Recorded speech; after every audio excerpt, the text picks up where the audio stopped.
Welcome, everyone, to the Cardano Effect Podcast, episode 32. The purpose of this podcast is to take high-level developer information and projects that are occurring within the Cardano space and break them down into bite-sized, consumable pieces of information for everyday use. I'm your host, Philippe, and let's get this podcast started. So we have Sebastian, Rick, and myself today. So all three hosts of the Cardano Effect are here. We missed you, Sebastian. We're glad to have you. We're going to get right into the mix of things. I just wanted to remind everyone that if you missed our previous episode, we had Robert Kornacki on, and we talked about his project, which is Sire, and we were talking about transaction surety on the blockchain, and it was a great episode. He's also the co-founder of the RockPi project, and he is the co-founder of Clio.one, so that was episode 31. Go and check that out. And if you're watching this episode of the Cardano Effect podcast and you like what you see or you don't like what you see, please consider subscribing. Our podcast is growing, and we'd love to have you continually follow us and support us. So we thank you for that. So with that being said, I'm going to move right into the crux of this episode. I'm going to pass the mic over to Rick. Remember that none of what we say on this podcast is financial advice or should be taken as such. You are your best financial advisor, and if you don't think you are, you need to find someone who's qualified to do so. That being said, Rick, how are you doing today? What's going on? Hi, Philippe. Hey, I'm doing great today, and thank you for asking. And I'm broadcasting from lovely San Diego still this week. And today we have Charles Hoskinson, CEO of IOHK, returning to the podcast, and also Mr. David Esser, Senior Product Manager of Cardano at IOHK, both returning to the podcast. And what I would like to do is give a shout out to IOHK, our sponsor of this podcast, and also iHeartRadio, who recently picked us up. We're also on iTunes, Google Play, Spotify, SoundCloud, and our primary service provider is the Libsyn feed. So just getting that shout out there. And so here we have Charles and David with us today, and I would like to say hello, gentlemen. Welcome back to the podcast. And the biggest question has been answered, and that is when roadmap. So how are you doing today? We're doing great. We're really glad to have that question answered too. Yeah. Well, first, congratulations on getting on iHeartRadio. I think you're on every aggregation now. Is there any missing? We are. The only aggregations that we're not on is, as Shoshi just pointed it out today on Twitter, is the decentralized platforms like iBit or something like that. So we need to make our move sometime eventually and figure those out and get on those platforms. Okay. All right. So roadmap. WED roadmap. That was the big ones. When shelling WED roadmap, and when roadmap has been answered. It came out this week. It was a very nice improvement to the roadmap that I saw in there. I've seen a lot of questions on Twitter where people say, does it show which quarter? Does it show which year? What people may not have caught was that colored line graph on there. So maybe somewhere we would start from is how did you guys construct this new roadmap? The old one was very detailed, and it had 3 columns, and you could drill down. There was a lot of detail and a lot of complexity to it. How did you determine this simplified one? Did you hire some high-end engineer out there, or did you guys get together and brainstorm? I'll kind of talk about the high-level goals, and then since David was the guy who delivered most of the content and put a lot of the structure together, he can take particulars. A roadmap is a reflection ultimately of the philosophy of how something is built and the overall organizational knowledge and the project management system that you're following to build that thing. So when we first started Cardano, we kind of had a view of what we wanted to do. And a lot of this was high risk, high return, and very aspirational R&D and development efforts. So we kind of knew where the cryptocurrency market was at. We knew where the state of the art research was at. We knew where the existing code bases were at. And we had a lot of knowledge from this. And then we just went out and started doing stuff. Like we developed a formal specification for UTXO accounting. And then we figured out a way to make UTXO and Ethereum style accounts live on the same ledger and be able to move value between them. We figured out how proof of stake worked. We figured out how to do sidechains. We did a huge amount of research into programming language theory.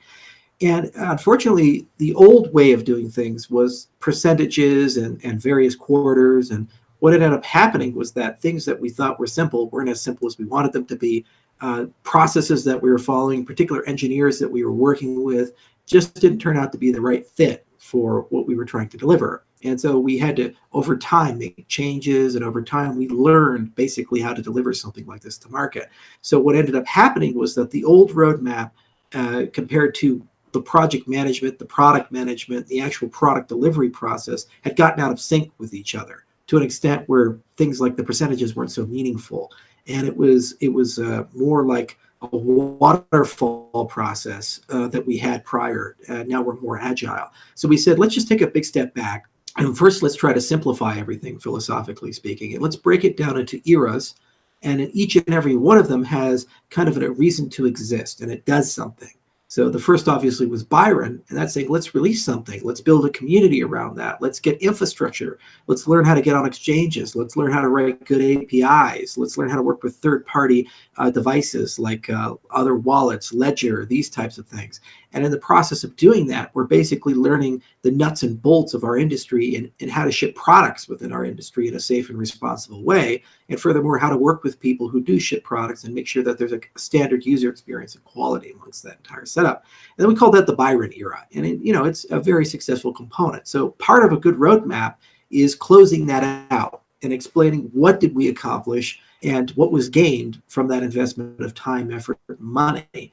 And then moving forward, you go into other major milestones. So Shelley is the next major milestone, and it's something everybody cares a lot about. And the kind of the core item there is decentralization. So basically, first we have to define that word. We say, what is decentralization? What does it mean? Because there's 500 different ways you could go about it. So what is our particular definition, and what are our high-level goals there? For example, how many stake pools do we want, and how do we decentralize the development process, and how do we decentralize decision making, et cetera, these kinds of things. And then what are things that are in scope? What are pieces of technology, pieces of features that really ought to get done to make that safe and understandable? And then the next era after that is Goguen, and that's all about programmability, smart transactions, and that's the whole ecosystem. So that's where smart contracts and dApps and these things come from, and really bringing a lot of the innovation that we've been working on the last 3 years with Plutus and Marlowe and that whole model into the system. Furthermore, it's about extending the system. So we think a lot about, well, how do we start having the conversation about Cardano CL, which is where sidechains come into play. And then at some point, the system's going to get overloaded with lots and lots and lots of users and lots of dApps and transactions. And unless we have a scaling solution, we're going to experience the very same victim of success that Ethereum suffered from. So we said, well, we need some era where we're going to turn on a lot of the scalability ideas that we've developed, and that's Basho. So that's where Ouroboros Hydra comes into place, and also a lot of the layer 2 scaling ideas. And then finally, we need to be able to hand this thing off, financially speaking and control speaking, to not just a federation of actors or a lot of people who've meritocratically earned a place in the community, but to basically every single person that cares. And that's what Voltaire is about, is a big discussion about the treasury system and the governance system.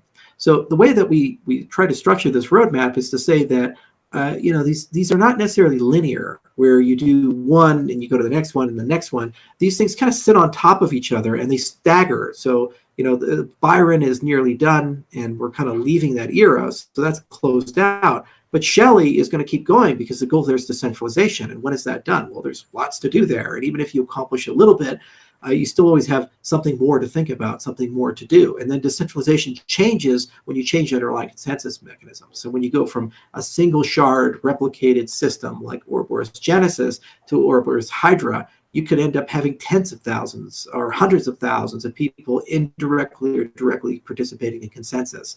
Why? Because it speeds up the system. Whereas right now, replication doesn't. You're just improving decentralization there. So a lot of comments and questions. And the same for Goguen, the same for Basho, and the same for Voltaire. And what we wanted to do was kind of present a logical display that was self-describing and also provided a content roadmap for iterations of the roadmap. So basically, what that means is when you see a feature like wallet, paper wallet, or Ouroboros this, it will write a description, but then it's a placeholder for us to add a link to a blog or a link to a video post or a link to community-generated content. So over time, we can just systematically work our way through the roadmap and keep adding more and more content. The other side of it is that we wanted to have continuous updates. So we were talking about, well, when and how should we do that? So every week I get, and David gets, a lot of weekly reports. So at the Wallet back end. They put them right in the GitHub repo. The German repo, their weekly reports are there. So I see reports on a pretty continuous basis, and the quality of these reports keeps getting better week by week. So it would be nice to take an aggregation of all of them, maybe monthly or every 6 weeks, and then just do an update to the community, and also follow that with some sort of AMA where people can populate questions and we can try to get to those questions in a meaningful way. And the roadmap website is a really good area to actually put the after effect of that. So when those videos come out, whether they be developer sprints, they be demos that we do, because I see demos and David sees demos every 2 to 4 weeks, or it be a monthly AMA or something like that. This is a nice place for that. So that was kind of the high level philosophy of what we put together for the roadmap. And some of it is we have to describe what happened in the past and what did we accomplish, almost like it's a closing report to a client, and we say, this is what we've done for you. Then we have to describe where we're currently at, and then major themes that the project is going to be encumbering over the next few years. So decentralization, programmability, scaling, and governance. And these are all major themes. And then to have a path for how we'll describe more and more over time about those themes, and more content will materialize. And also we can see a continuous flow of updates from our project to the community. And we also have things like Medusa, for example, which actually shows the GitHub commits in real time, and you can kind of explore the history of the project and see how we've been evolving it. So it's kind of a new thing. It's kind of an experiment. I think it's a lot prettier than the old one, but I also think it'll ultimately be far more powerful because it gives a lot of direction, steer, and focus, and it also allows us to every week say, maybe we should fill in some content here. We can kind of pick and choose our battles instead of having this giant monolithic Gantt charty product management thing with percentages, and then what does like 75% mean to 92% or something. Like when I say paper wallets are 70% done, what does that even mean? It's not a meaningful conveyance. It's a kind of a vanity metric, and it doesn't reflect well on this.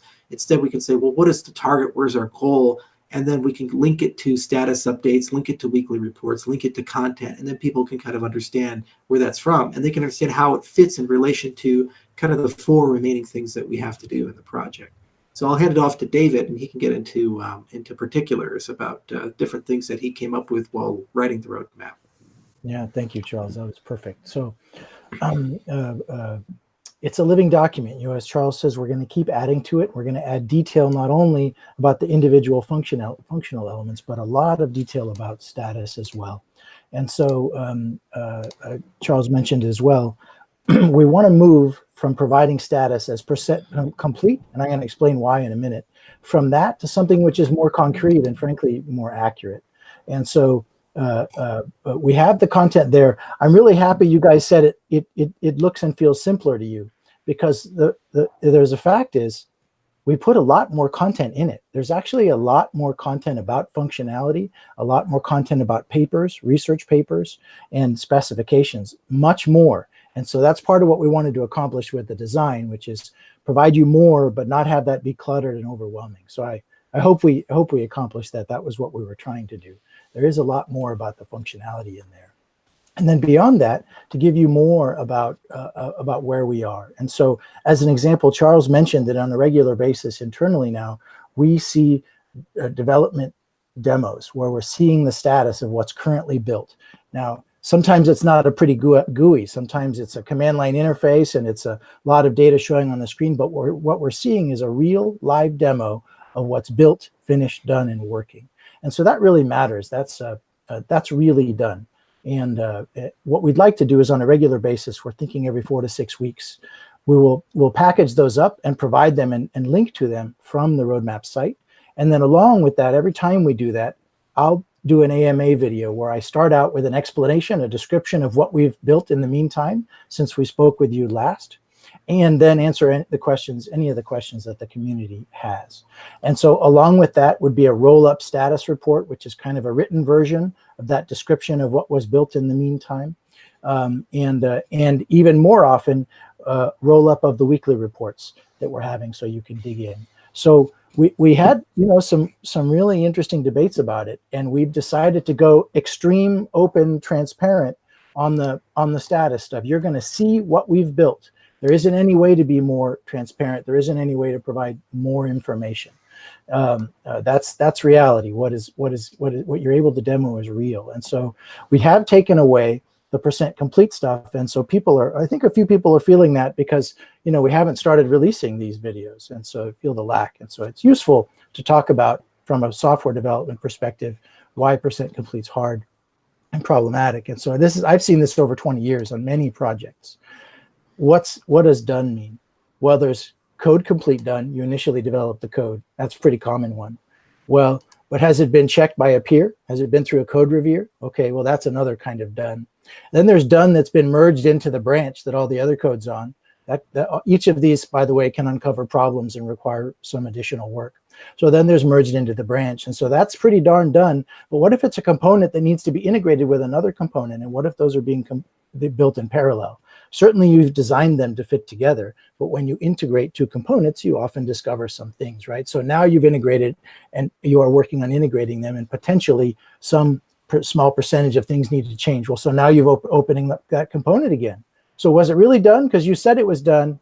If you had called it done at that time when it was code complete and merged, well, now you're changing it a little bit. So then you might say it's done when you've done all of that and integrated it with all other components. Well, but has it been through full QA, and has it been released to the public? So I've been in multiple companies where you end up with something like done, done, done, done, done, done. And I even was one, there was like done, done, done to the fourth, right? And actually, if you were to list out what I just described, I think I just described 6 versions of done. And so you might then say, well, why don't you just pick one, David, for crying out loud? Just choose one and use that and be consistent. Well, as it turns out, for each kind of functionality, each kind of development, different ones would make sense. And then, by the way, if at the very end of that you discovered a bug that might need some rework, well, then it goes from done back to undone. So it's much more sensible, much more accurate, much more honest and open to just show you what we've built and what is working. That's more, and that's actually real. Rather than get into all of this percent complete stuff. We used to spend so much time on it, and it was still not very accurate. So that's the reasoning there. And yeah. so and there's another thing that doesn't map so well with a monolithic waterfall style roadmap is that we actually built Cardano twice. We actually built it 3 times. We built the Byron version, but then we actually have 2 versions of the Shelley version. And they are somewhat divergent from each other. And there's going to be a delta between the two. And what we're going to do is inevitably decide to pick and choose features that we like from the Rust side and Haskell side. So the Rust client has kind of an interpretation of the specifications, and it went off spec in certain cases where it felt that it could simplify things. And the Haskell client has an interpretation of the specifications. And there are places where these meet, and there are places where these are divergent. So part of the exercise is not just saying it's done, is also saying, well, what road do we want to go down? Because we now actually have 2 different roads we can take for any major feature, in some cases even more than 2 roads. For example, with the network stack, there are a lot of visions within the company.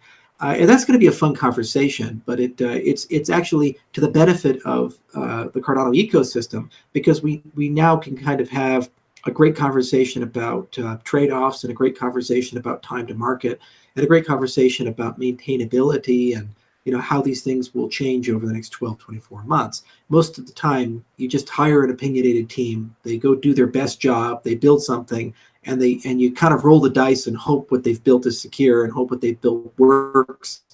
And then you say, well, if it doesn't, oh, well, let's go to the next thing.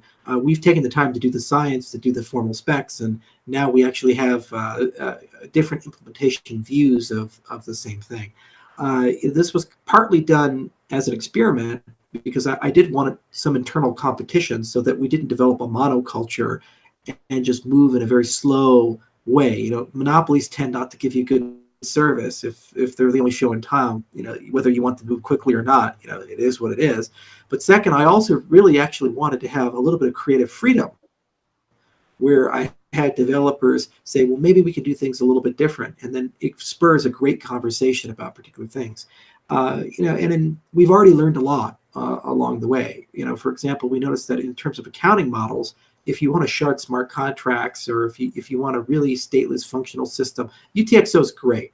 But if you're actually looking at accounts, like Ethereum style accounts, it maps very well into the proof of stake environment for a lot of the control mechanisms you'd have delegation and for elections and these types of things, or even for the payment of rewards. It's a little bit more efficient and easier to map that type of a system. So the fact that we have chimeric ledgers means that actually both of them can live in the same system, an account style system and a UTXO style system. Well, that's wonderful, but then there are different ways to implement that, and there are different ways to kind of look at how that relates to the concept of a delegation certificate and registering a stake pool and these types of things. And so it's nice to have the Rust client, the Haskell client. And the point of a roadmap is to kind of say that these are the kinds of things we're working on. The old roadmap said, well, we had a notion of percentages and completion and done. Well, I have it done, for example, on the Rust side, but then I have in a month or two the Haskell component being done, and now I can compare the two. So do I say it's done because one of the two are done? Well, if both are finished, then it's done. And then if we compare them, decide to make a unified change and update the spec to reflect that, well, then it's done. So those are just three different types of done within that one context that you can look at. And then also you have to show it to the consumer as well. For example, the incentive scheme. We've started bringing some people on board IOHK who are experts in tokenomics and economics, and we've written an extensive amount of stuff about incentives and the reward system, and we have a pretty good idea of where we'd like to go with that. But it's such a vital and important part of the Cardano ecosystem that I think it would be worthwhile to take our incentive specification and share that with those tokenomics experts that we brought on board. And have them provide kind of an independent assessment based upon what other systems are doing, like Algorand is doing, and what's being proposed in, like EOS and Cosmos and so forth. And so that we just get a sanity check that we're in line with what the industry is doing, and we're not radically away from that. Furthermore, the beta test with our stake pool operators is also very important, because ultimately they're going to be the recipients in part of some of those rewards. So that's another example of done, done, and done, and done. So we have a spec, we have an implementation of that spec, we have that implementation of that spec checked by a third party, and then we have the stake pool operators examining that and saying, well, this is our 2 cents and what we think is fair. So we at least get some community feedback before we pull a lever and say this is the way to go. So it makes a lot more sense to have a descriptive roadmap that talks about the philosophy and what is this feature, why are we doing it, what is the corpus of knowledge that we have around this, and then talk about different states and clearly point people to where the code is and clearly point people to where the videos are and so forth. And then you can kind of get a very real sense that things are happening, stuff is getting done, features are being built and implemented. And when there are delays, these are delays often because we're taking a step back and asking, is this really the road we want to go down? Is this something that we really think it makes sense? Or perhaps something has come out in the industry which is just a lot better. And we said, well, maybe, even if we could do this and ship this, it makes sense to take a step back and re-implement it this particular way. For example, we had a whole roadmap for identity. And we thought a lot about building a custom identity system for Cardano. And then meanwhile, while we put that on the back burner and we said, well, this is probably the way we're going to go, the DID standard just started blowing up. And Microsoft has their own identity system, and IBM has their own identity system, and now we have Hyperledger Indy, all these other things, and they're all using DID. And self-sovereign identity is really being pushed along with DID. So a lot of the business requirements behind how we want to do identity and contingent settlement with identity and put some legal weight into these types of transactions and contracts is there. And this is an industry-wide movement. So we can either go it alone and keep our original strategy, or we can pivot that strategy a little bit and become now more interoperable with what Microsoft and IBM and all these other guys are doing without compromising the integrity of the project. And in many cases, it makes things better. Another thing is we had another address format that we were looking at. But then we looked at what Blockstream produced with BEC32, and we said, wow, BEC32 is a really, really good address format. It's future-proofed. There was a huge amount of thought that went into this from people that have been working on Bitcoin for about 8 years, 9 years. They have a huge amount of domain expertise, and they have lots of money and time to analyze these things. So we said, instead of trying to reinvent the wheel, why don't we just converge to a standard there, and then suddenly we have a more universal address format for transactions. And in the process of doing that, we actually were able to find some design defects using quick check in the spec. We were also able to improve the Haskell library of BEC32 as we brought it into our system. So this is an example of how things change, where things that you thought were true weren't necessarily true, or you decide to go in a different direction and pivot. And if you're following an agile process, this isn't super expensive. It's a thing where you can pivot in 2 weeks or 4 weeks, and you can go in a different direction and quickly scoop something up and bring it into your system. For example, with the wallet backend, we decided to go from ACID state to SQLite because it's a more standard way of doing things. And now we're almost done with that integration. Next week it'll be finished. So we were able to pivot very quickly and move there and process and prove some libraries along the way. And now it's a very nice standard piece of infrastructure in the ecosystem. So that's my hope for how this roadmap will be used is kind of as a place that kind of shows you the road that we're going down and the options in the road. And then you can kind of follow along with us and see what choices we're making. And then inevitably it'll become more community oriented, because at some point there will be multiple paths, and it will no longer be IOHK, Emergo, Cardano Foundation's place to decide which path to go. It's going to be community oriented. So as we bring in the Cardano Improvement Proposal process, those CIPs, like Bitcoin has BIPs and Ethereum has IPs, those will be put into the roadmap as well. And there's going to be now options in that tree. And you can go down this branch or this branch or this branch, or maybe combine some of them together. And this is where Voltaire is really going to be prescient, because there will be perhaps democratic consensus behind which branch to pursue. And it's no longer just our roadmap, it's now actually a community roadmap, and the site becomes much more interactive in that respect. So this is kind of the vision long-term, 12 months, 24 months, 36 months, about how we imagine this thing to be used. And it's entirely possible we could even pull it into the Cardano blockchain itself and host it through that mechanism. So we'll see where it goes, but it's, at least in my view, a lot more useful and a lot more realistic than the prior roadmap. Yeah, and just in terms of answering your question, Rick, about kind of where it is, so we haven't given up on trying to communicate when we'll get stuff done. As you mentioned, you can see it at the top in that Gantt chart, forecasting when we believe we'll deliver functionalities. And it's really important to notice there that this isn't some waterfall thing where we finish Shelley and then we wake up the next morning and say, now let's start Goguen. Goggen's been underway for a long time. It's actually going very, very well with smart contracts and Plutus and Marlowe and Meadow. And so that's been running in parallel, and we would be able to deliver that fairly soon after Shelley. And in addition, the other efforts as well are already started with work happening. And so the efforts are all going and will get completed in the timeframes that you can see there. And what we have for you in terms of content is by far more detailed on Byron and Shelley.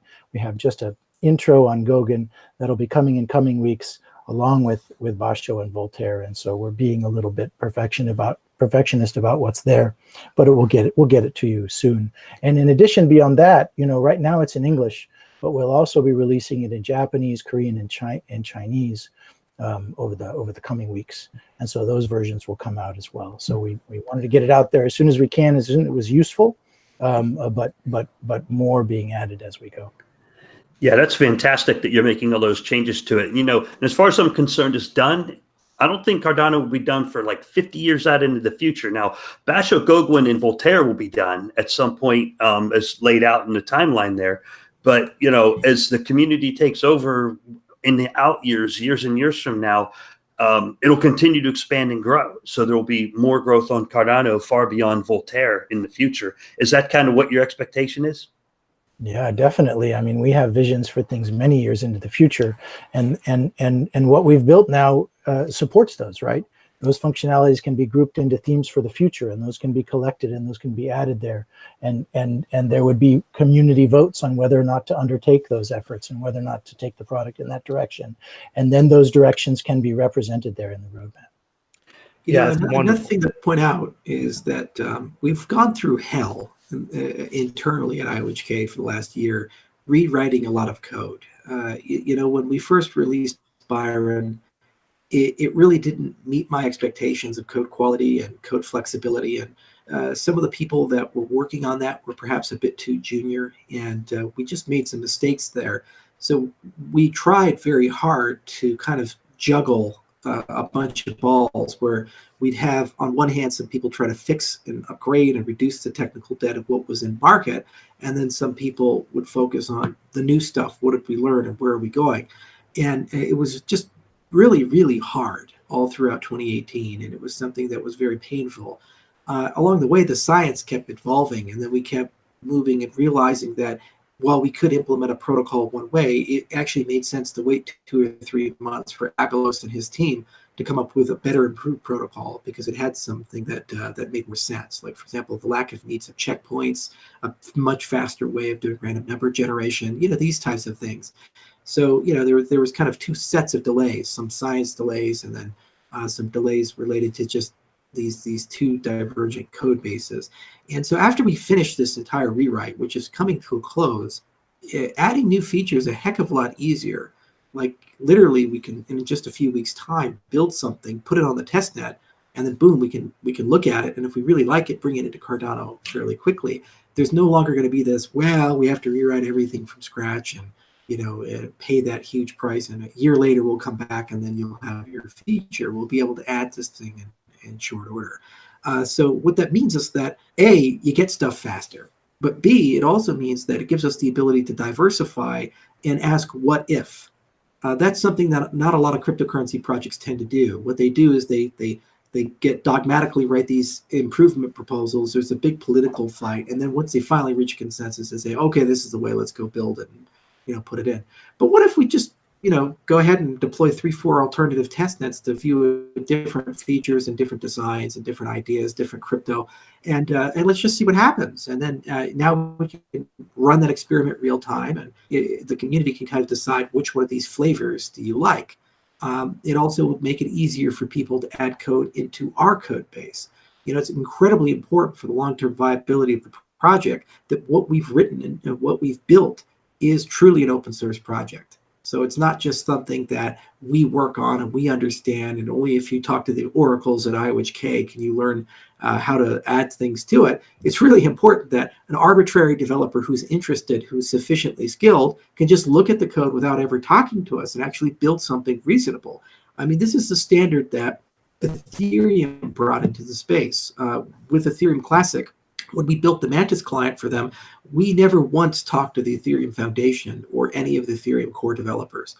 We started with the yellow paper, the white paper, and the documentation, and we built a client from scratch that was interoperable with not just Ethereum Classic, but also Ethereum, which is a really impressive achievement, but it's also an impressive achievement for how well the Ethereum people documented things. So that's kind of the measuring stick. And it's important that we also provide that into the community. And we provide a process for how new ideas can be proposed, a process for how we can test things, a process for how we can build social credibility and social capital, that our meritocratic capital that certain people should be listened to. And that's another route that we want to go down. A lot of that depends on the quality of the documentation, the quality of specifications. For example, with the testnet, we'll get to that in a bit, but just to divert it just for a moment for the sake of clarity, the testnet, the self-node testnet, we actually have a red team, black team model that we're following right now for the documentation. So the developers wrote documentation, and then we assigned other developers, some inside IOHK, some outside of IOHK who are totally independent, to read and criticize the documentation and say that this is where we think it's missing, or give suggestions. And we'll just keep running that through iteration after iteration. And then when the testnet comes out, the community will then give us a lot of feedback, and then we can just keep iterating there. It's the same case for all code documentation and all feature documentation within our ecosystem. The conceptual documentation, the philosophical documentation, kind of the business purpose documentation of these things, all of these are subject to feedback from us, our red teams within our company, and then from the general public. And then eventually it'll create a template for third parties to propose things and bring them into Cardano, completely independent of IOHK and Emergo and the Cardano Foundation. Yeah, and the self-node testnet, we could tell there's like a rogue group of guys on Telegram, like Kylo and Malik and Chrysios and a couple other folks, and they were able to. Kylo runs the Lovelace.community webpage, which is going to be a stake pool, and he wrote a script. Now, I'm not a programmer, but I was able to take a script and he pointed it to the documentation as a reference, and able to just smash the buttons on my computer and have a node running, a Jorgamander node. And I'm not a software engineer. I'm kind of like maybe DevOps a little bit, but I was able to do it based off the documentation. And I think some of those folks in that Telegram channel would be great to get the feedback about the documentation on them from community members, because they're looking at it and they're using it to build nodes. Yeah, well, absolutely. That's part of our objective in doing it, right? And so we can tell you the testnet's coming soon, maybe a week and a half. We're going to be doing, it's going to be MVP functionality, so core capabilities, so that we can test that with those folks that you're just mentioning, these folks that can help us refine that. And then we'll do rolling releases as we add functionality. And so a big part of the goal in doing this is to bring those folks in. We ask them to fill out a survey. Who are they? What kind of technical background? What are they interested in? Is this a commercial interest or a hobby? Lots of info. And we had an amazing response, 150 people and counting. And so these people are extremely knowledgeable, motivated. They already know a lot about Cardano, and we want to collaborate with them. We want to bring them in. We want to learn from them. So to improve our documentation, to improve the code itself, how it's functioning. And so it's going to be a challenge to collaborate and interact with 150 plus people, but we think it's worthwhile. We're going to learn a lot. It's going to make a better product. It's going to make better documentation, and we'll learn a lot from them and refine it. So we're excited to start it. That sounds good. That sounds good. I wanted to hop back over to the roadmap quickly. So I noticed that there are a lot of KPIs that are scattered through each era of Cardano, and there's a lot of overlap. So if you look at Shelley and you look at Basho is supposed to be the scaling era of Cardano, but there's also scaling within Shelley.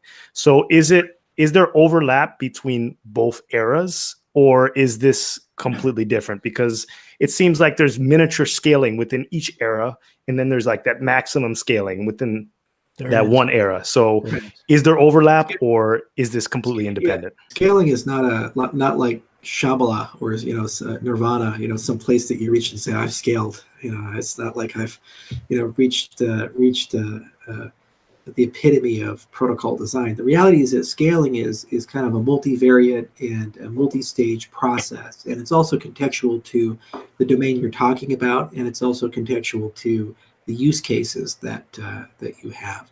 So every era, Gauguin, Basho, Shelley, Voltaire, you're going to see things leak their way into the Cardano protocol to improve things a little bit.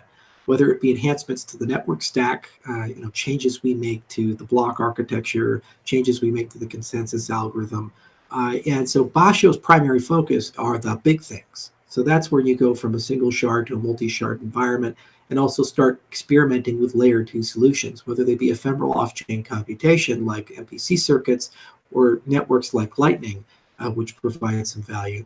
That's where we begin the broad scale experimentation. But if we discover something that can make our system 50% faster, and it's in the critical path while we're doing Shelley, of course we'd put that in. We wouldn't wait and say, we'll come to it later.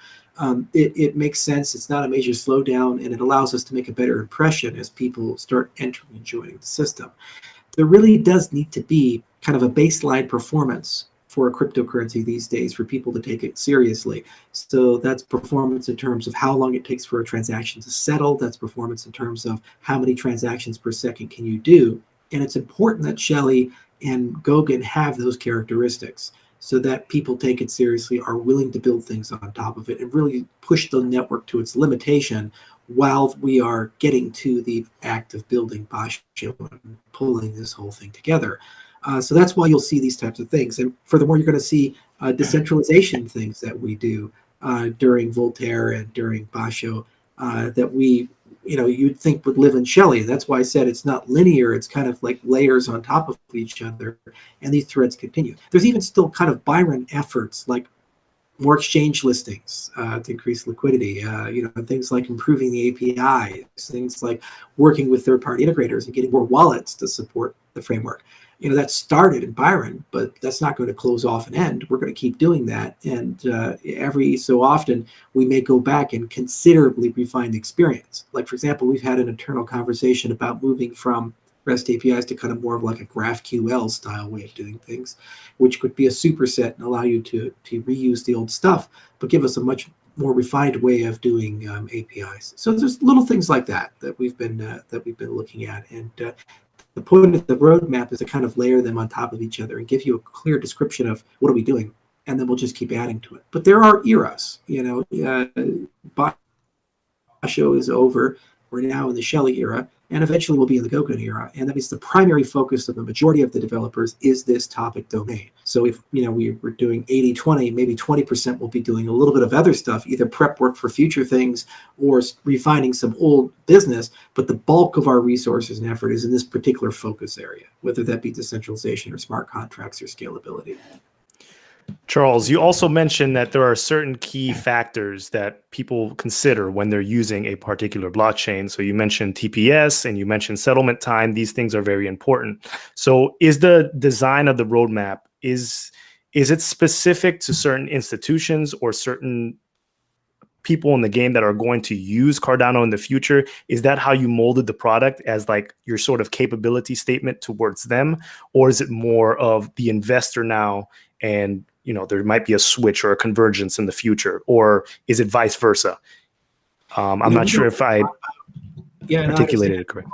We don't think a lot about investors at IOHK. The whole investment thesis of the cryptocurrency industry is a bit bizarre and just strange.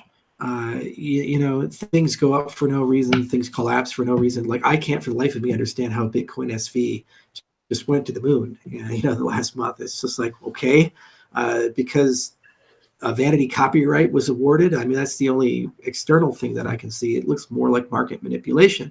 On the other hand, really good projects sometimes just linger far, far down on CoinMarketCap, and they don't get a lot of traction, which is a strange thing as well. And there's always the next big thing that's coming, like Elrond is coming, and Harmony is coming, and Algorand is coming, and all that stuff is there. And then people have big announcements, like EOS had their big June announcement, and that was a bit of a flop. And also people take things in bizarre directions. They say, oh, well, the EOS guys visited some event at the White House, and therefore that means Donald Trump is going to endorse EOS and have the U.S. government start using it. I mean, you see these things happen. So it's a lost cause if you get trapped in the behavior of making investors happy or talking to these people. First, we don't have a fiduciary obligation to that. We're a technology company. And second, even if we did, there's nothing we can say or do to make anything really meaningful. It's a Bitcoin's game. Bitcoin goes up, it drags the markets up. Bitcoin goes down, it drags the markets down.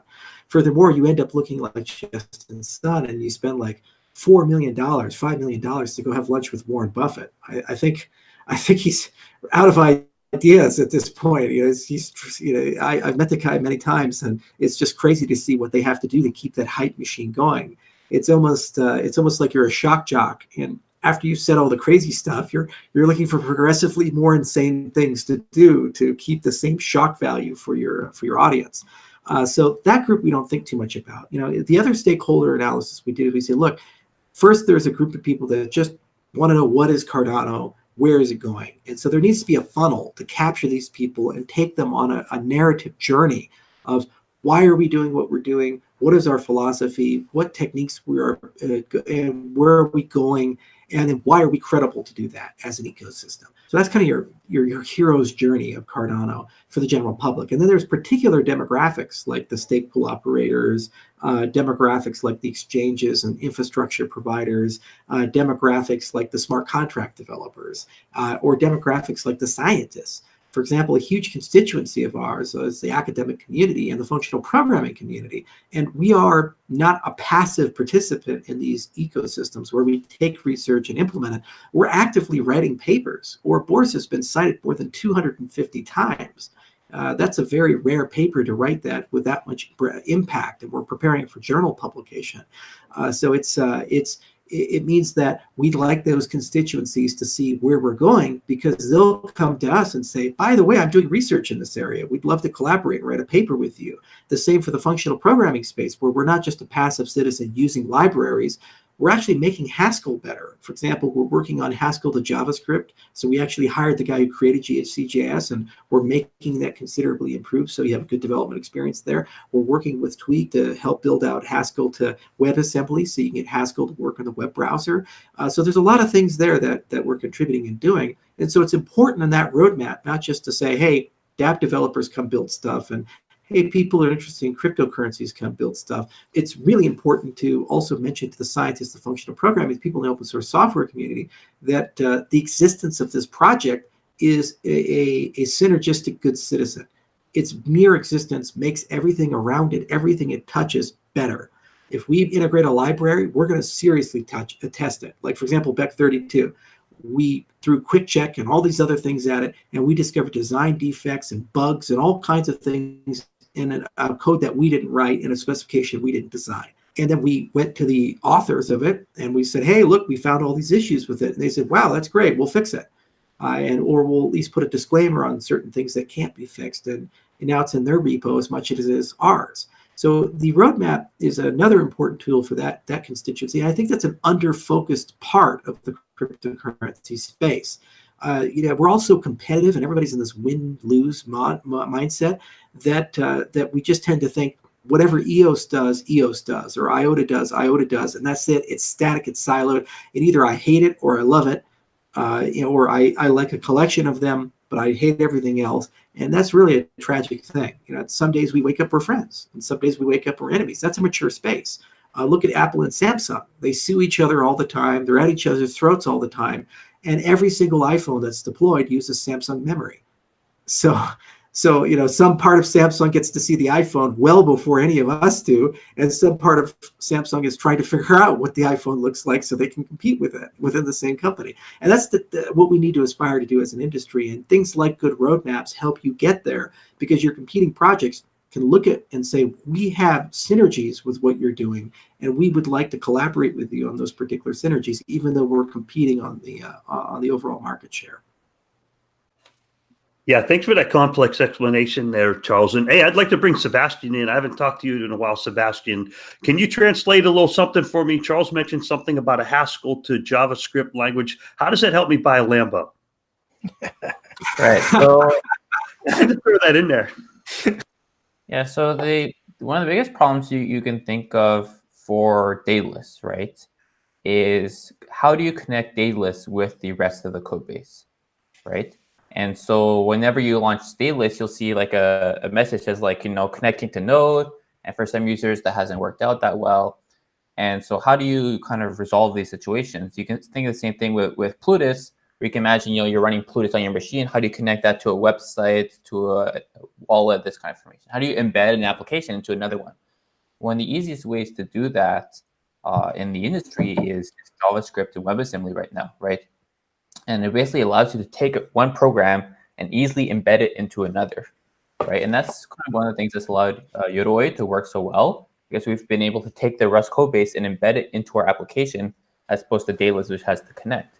And so, websites need this technology also, right? Whenever you want to access a website that uses Plutus, you like, Plutus to run inside the website for an easy developer experience, an easy user experience.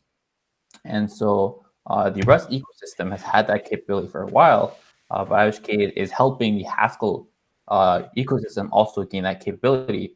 Like, we can also easily embed, for example, the Cardano wallet Haskell code base into Daedalus, or we can implement Plutus code base directly into Daedalus. And these kinds of connections are just much easier to maintain, much easier to program, and often provide a better user experience. And which bucket does that fit into? Does that fit into like the Shelley bucket, the Byron bucket, or just kind of permeate the entire process? It's the engineering improvements.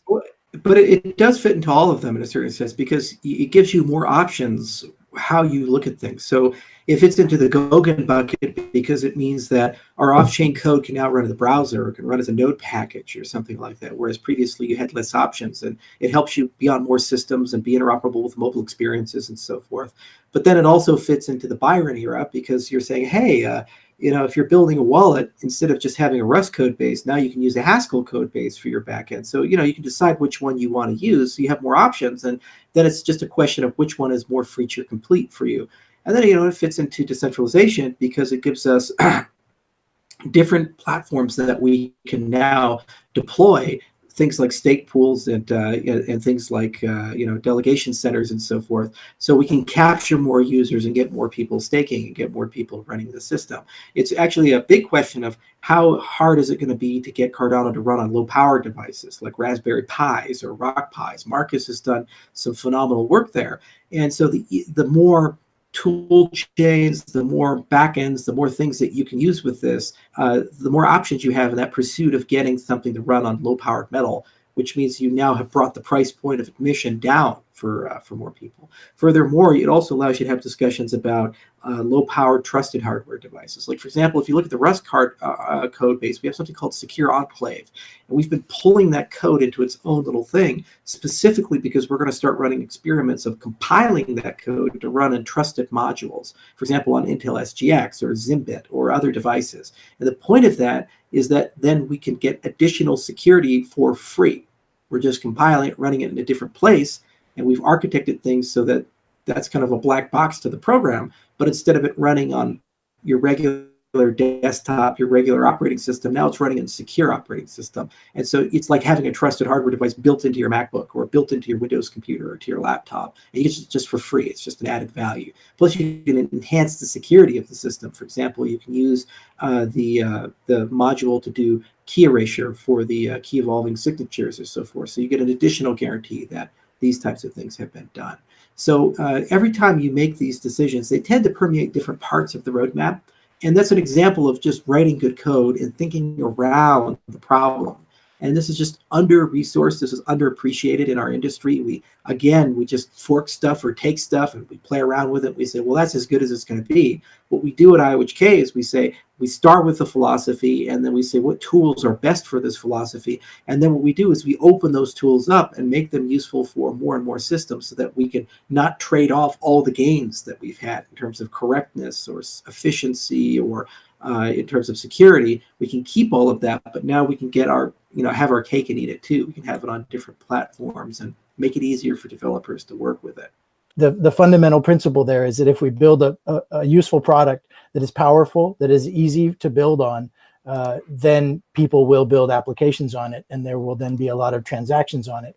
And that's what makes ADA valuable. So we don't worry about, how can we pump ADA and who can we convince? We worry about building a very valuable product that people want to build solutions on, and then it will be valuable. So that's the fundamental principle there. And so what you mentioned was one of those. If we can make it possible to use more development languages and to be able to embed those, and that both enables us to do new things and enables developers with certain skill sets to easily be onboarded, then that makes it a more useful platform for more audiences. You think about the value proposition of a cryptocurrency. I mean, it's almost like a road. So imagine if you go and you build this big 4-lane road in the middle of a desert, and there's really no connecting cities nearby. Not many people drive that road. So you have a lot of throughput, a lot of capacity, but it's useless. Now take that same road and put a city around it, put tons of shops around it, lots of things to do, universities around it, and then suddenly the road gets congested. But that's a very valuable road. And if it ever went down, it would make everybody's lives miserable, and it enhances things in a certain way.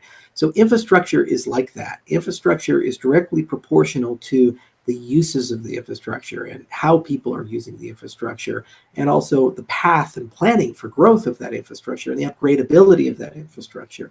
And if you get it right, it's a joy. For example, I love Osaka. It's a great city, and I've never been in a traffic jam there. It's been always easy to get around, and it's a lot of fun. I hate Tokyo. It's like a spider web nightmare of infrastructure. The subway's super packed. They have guys that push you into the trains. It's a pretty crazy experience. So when you get it right, it's magical. When you get it wrong, you're like Ubi or like Jakarta. And cryptocurrencies are the same way, and their value is long-term directly proportional to that. So it should be self-evident. You don't have to explicitly spell it out. It should be self-evident. Why would people want to use this? Where are they going to use this? How are they going to use this? And if you haven't really articulated that, then you haven't done your job. That's where you focus. And then everything else just falls into place. People kind of get it. Apple really doesn't need to sell the iPhone. They don't need to make the case and walk you through every single feature in these things. They just make it self-evident that the iPhone can do these types of things, and then people discover that, and then they provide marketing for everyone else. That's kind of the magic of good ecosystems. You mentioned Intel SGX. So are these like layer 2 solutions? Because I know that Intel SGX has like a maximum virtual memory that you can embed, I guess, transactions or whatever data you're putting in. So is this going to exist separately, or is this going to be on the main chain? Is this a layer 1 or layer 2 solution? So this is layer 1 because you're talking about the underlying cryptography to use Cardano. And either that's going to be running on your drive, on your just going to be running in a trusted hardware module. There are many different environments you can run that in. Now, as a general rule, you'd like that environment to be as secure and simple as possible and as vetted as possible, so that there's a very low probability that malware or unauthorized access or some bizarre event comes in and it results in the loss of your private key, or your keys to be cloned or compromised, or something along those lines. So Intel has invested literally billions of dollars into building out SGX, and it makes really no sense, since it's there, the consumer has it, if we can target that and make it an option where you can run it with SGX extensions or not, to just go down that road. Because eventually you're going to have a lot of cryptographic credentials that exist within your wallet. You're going to have things that allow you to decrypt your metadata. You're going to have your identity like a DID. You're going to have all your HD keys and perhaps recovery phrases, all of these assets, and you have to store them somewhere. And either the consumer is going to store them on paper, a trusted hardware device like a ledger, or just on their hard drive with some degree of encryption. And if we can get 95% of what the ledger device does and put that into that enclave, that's a huge win for the consumer. In fact, this is the direction that mobile devices are going. The Samsung X10, for example, has support now for cryptocurrencies. Apple just put support into iOS 13, and apparently they're opening up some of their trusted hardware capabilities in their devices. And most phone manufacturers, whether it be Huawei or HTC or Google, they're actually putting in special trusted hardware modules into their hardware. And they're now going to open these things up on a limited basis to make them accessible to developers to deploy things like key management for digital rights management, for credentials, for email, and yes, for cryptocurrencies. So this is a trend the next 3 years, 5 years, 7 years, 10 years, we're going to be seeing in the space as consumers get more apt and inclined to use cryptographic credentials to access the web, to access their identity and these things. And we can piggyback on that trend specifically to do better key management. So what does this practically mean? It means you can do things like, if I lose my phone, I don't have to worry that my crypto is going to be stolen, and I perhaps have a nice path to recovery. For example, I can put my private keys from my wallet securely on your trusted hardware on your phone and use you as a recovery device with a strong guarantee that you can't access those keys. That's pretty remarkable if you think about it from an availability thing, that I could take stuff that I have, that's all, I put $1 billion of my money and put it on your cell phone and somebody else's cell phone I don't even like. And somehow, some way, they can't access that, and I can recover that. That's the magic and power of trusted hardware if you trust the hardware. And these devices continue to get better. Now, every now and then you see things like Spectre, and these aren't perfect, so you'd still do things like encrypt it when you put it on. But it does mean that over the next few years, people are thinking about these. The cryptographic techniques for verifying the hardware is correct is exponentially improving. The amount of scientists taking it seriously and trying to break it is improving. And we're seeing a huge increase in quality for these devices. They get more resource rich, they're getting more capable, and furthermore, they're already deployed. There are billions of Intel SGX devices, there's billions of ARM trusted devices, there's billions of iPhones that have these capabilities. And so now as an engineer, it's my decision, do I acknowledge that and build for that? Or do I just totally ignore it, pretend it doesn't exist until my competitors do it, and I have to just catch up with them and beg to be in these systems. That was wonderful. That was wonderful. So Rick, do you want to move on to the Reddit questions, and let's see if we can get some in? Yes, sir. Absolutely. Charles, thanks for that description on infrastructure. And now we're going to go to some of our communications infrastructure. And one of those is Reddit. We also like Telegram. But on Reddit, the question posted there was leaving questions about the roadmap here. And I'll start off with the first one. I have our Reddit thread sorted by top comments. And our first one comes from Decro66. And we got to do rapid fire. These are going to be rapid fire Reddit questions, so we can get through at a good pace. And the first one from Decro66, he says, can you talk about quantum security and how it be implemented into Ada? And there's a second question, are there any exchanges participating? So let's stick with the first question there. Can you talk about quantum security and how it be implemented into Ada? That's definitely a Charles question.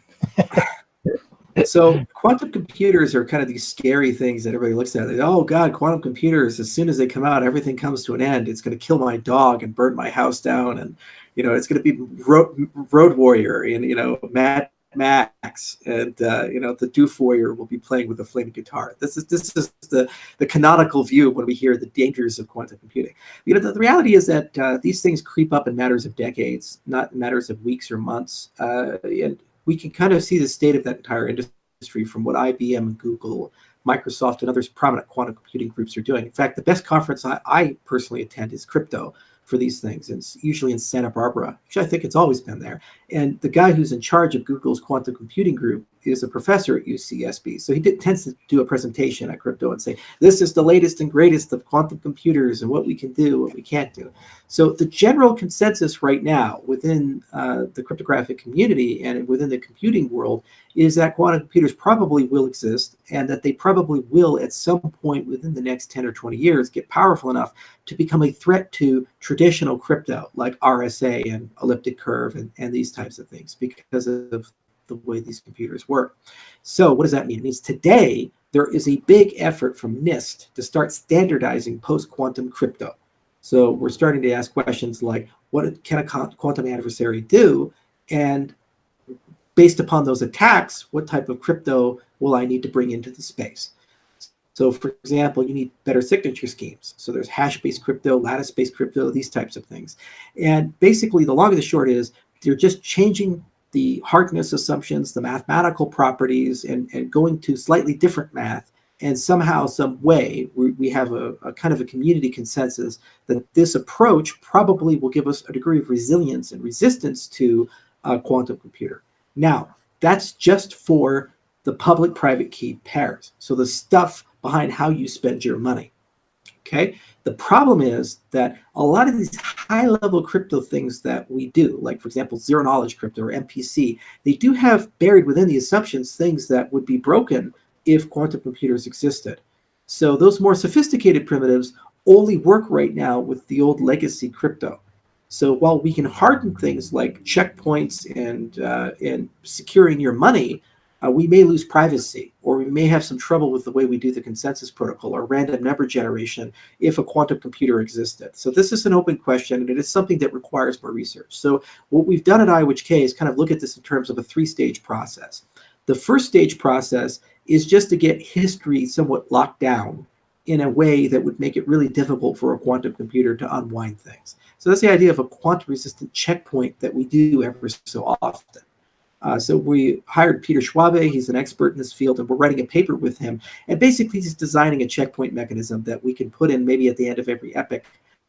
And then that would then allow us to have kind of a subledger that would give us some certainty that, if a quantum computer existed, they wouldn't be able to just unwind history instantly. The second approach is to start taking a step back and have a deeper discussion about what is a quantum adversary. What capabilities does this adversary actually have? And how does this impact every component of the system?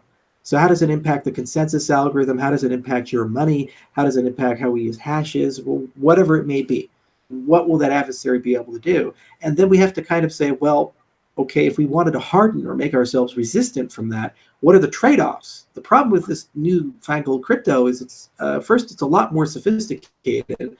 So there's a lot of areas where it potentially could have weaknesses. Like there's Entru is an example of a signature scheme, and it has all these problems with it. So because it's more sophisticated, there's more opportunity for it to have flaws. And the second, it tends to be a lot less efficient, like 10, 20, 100 times larger signature sizes, a lot longer time to compute.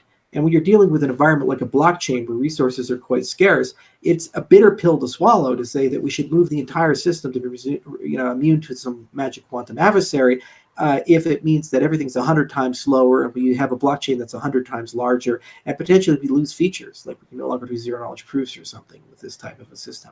So we have to model the adversary, and then we have to understand where we'd like to be. And then the third pillar is to take the old stuff that we used to do and find ways to keep doing it, but then do it with some semblance of the efficiency that we've come to know and enjoy with elliptic curve crypto and so forth. Very complicated, and it's not going to be solved by anybody, any cryptocurrency that claims to have this, unless Dan Bonnet's building it with the Stanford Crypto Group, and they have like 5 papers we haven't read.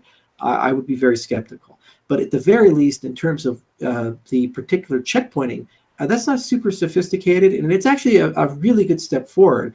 And that paper was supposed to be done last quarter, but Peter's been kind of adding some extra stuff to it. So throughout the summer, that paper should be, and we'll kind of wind it in either towards the end of Shelley or sometime during the Goguen phase as a nice closing protocol. Now, another thing is that this is actually closely related to how we handle shard management with Ouroboros Hydra. So the way we designed Ouroboros is that, epics kind of have a beginning, a middle, and an end, and there's an election, and you populate them. But it is conceivable that you can run epics in parallel, but then you need some sort of coordinator to actually decide which epics your transactions are going to go into, and also to allow cross-shard communication, cross-shard transactions. Well, the easiest way of doing that would be taking vertically some sort of committee from those shards and then using a BFT protocol or something like that. Well, if we did that, it would also be conceivable to have those close the epics and then build a checkpoint there. So it'd be very logical during the Basho era, once Hydra is done, to put in the quantum checkpointing scheme. But we may add it a little bit earlier because of sidechains or faster bootstrapping or something like that. So it's definitely here. It's not a super high priority because nobody has a working quantum computer at the moment that can really break any of these things. And we're still in a position where we can preserve history through other means, like just by hashing it or something like that. So it's a fascinating topic, and it's younger people than me are studying it and will get Nobel Prizes and Turing Awards when they come up with major results. But it's kind of for the next generation, not quite for where we're at right now. Wow, thank you for that in-depth answer, Charles. And the next question is, how do you fit all that stuff in your head? No, I'm just kidding. That's not a question in there. The next question is also from Decro66, and that was, are there any exchanges like Coinbase or Binance participating in the Shelley testnet experiment? Thank you very much. Thank you, Decro66. Yeah, no comment. Sorry. Okay, so we'll delete that one out. No, you can leave it in. Oh, okay. It's actually a record. I think it's the fastest time I've ever answered a question. Okay. Okay. Okay. That was the answer. Yay. All right. Philippe, over to you, sir. Okay. The next user is Arjun Fosek. And this is a very long question, so I'm just going to try to sum it up quickly. And they basically said that the new roadmap looks amazing. Great work, guys. Is IOHK open to constructive criticism? As I would see benefits in the following points being addressed on the roadmap. They're saying it's difficult to map and update to specific era entries, difficult to distinguish between completed, in progress, and on hold features. The progress indicator, they're asking for the percentages back. David touched on this earlier. And they're asking about priority RAG indicators. So I'm assuming that's like the red, amber, green for project management.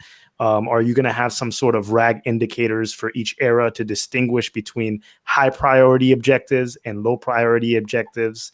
And the small icons are adding small icons to showcase the number of people working on the Cardano project. It's a very long question, but he hits some critiques, I believe. I guess I don't know how you want to approach this question.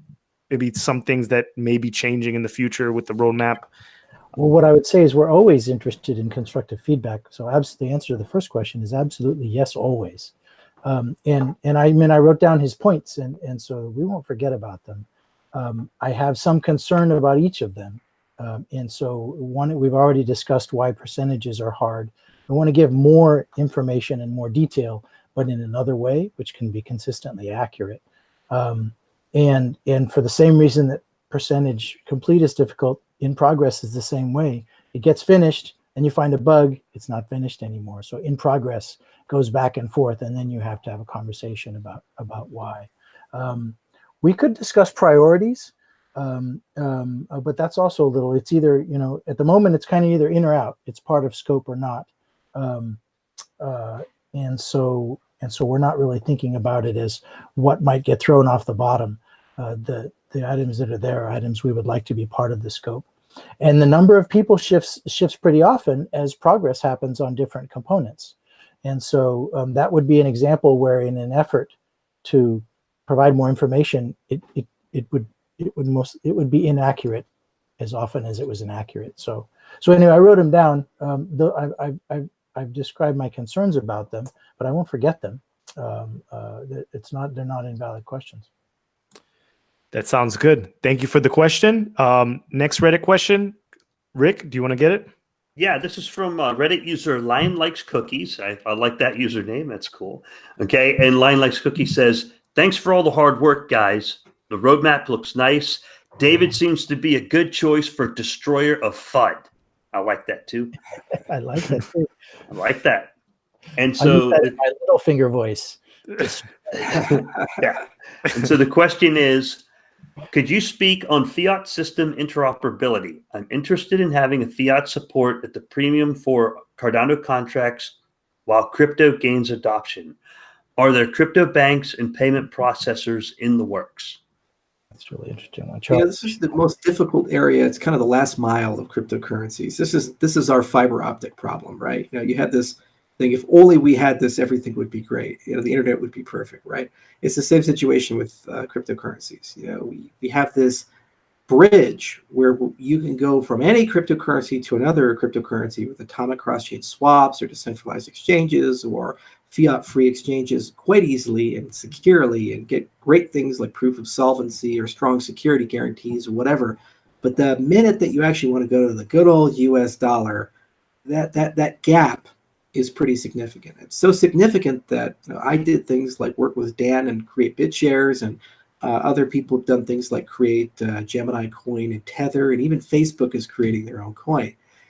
So it is very unlikely, sans the Federal Reserve or the European Union issuing their own token, that we're going to have native fiat interoperability. What is more likely is that a stable coin will end up becoming some form of market standard. And that stable coin then is basically the value pair that people use to do cash in, cash out for our ecosystem. So for example, Tether right now is that stable coin, and we kind of treat it like the dollar, and then something will emerge. The problem is that unless a government's issuing it, even if a government's issuing it, this is kind of like reinventing finance in the 19th century in the United States. We had hundreds of banks, regional banks throughout the entire US issuing their own currencies, and almost all of them became fractional reserve and insolvent within 10 to 20 years of issue. In fact, Tether itself, it was supposed to be fully backed, and now we find out it's not, only because of a regulatory and law enforcement event, as many people suspected it wasn't.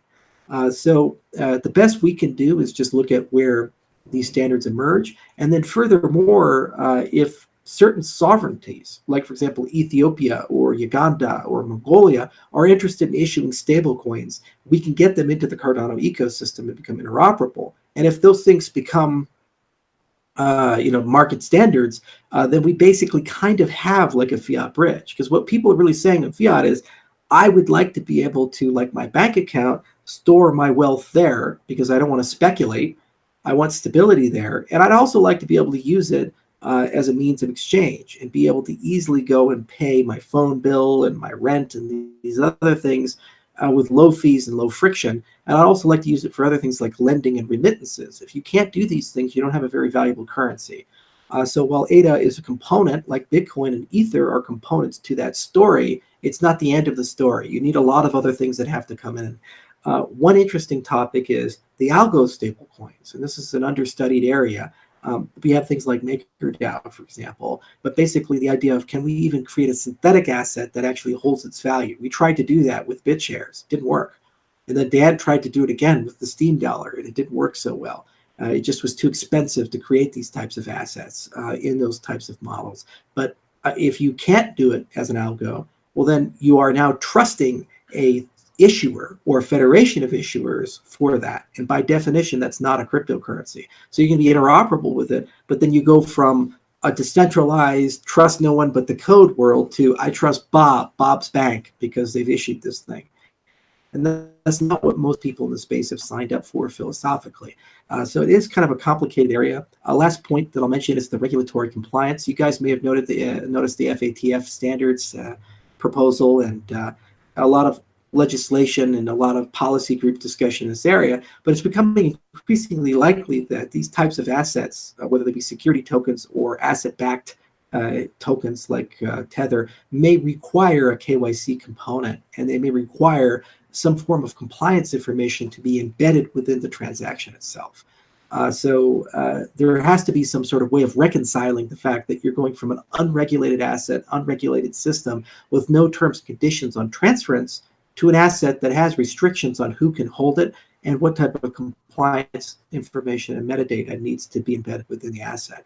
The advantage of Cardano is we kind of thought ahead. We thought about metadata embedding and contingent settlement and DID embedding and these types of things. So you can have kind of a series of escalations to be interoperable with that. I think that when the time comes that these regulations come, our system will be better suited to be able to handle that in a more graceful way without requiring us to change the philosophy of the underlying ledger or forcing people to embed metadata. It's always going to be optional. So I think we'll fare better than most, but there are things that have to happen outside of the cryptocurrency space, such as a central bank issuing a token or emergence of a standard asset like a Tether that people have faith in, that is somehow auditable and trusted, to be able to get to that fiat interoperability. But I understand why everybody wants them. And this is how I entered the space. I mean, we were saying, well, if you can't have stability, you can't do lending. If you can't do lending, you can never get rid of the banks, and you can never reform remittances or reform commerce. So these things are,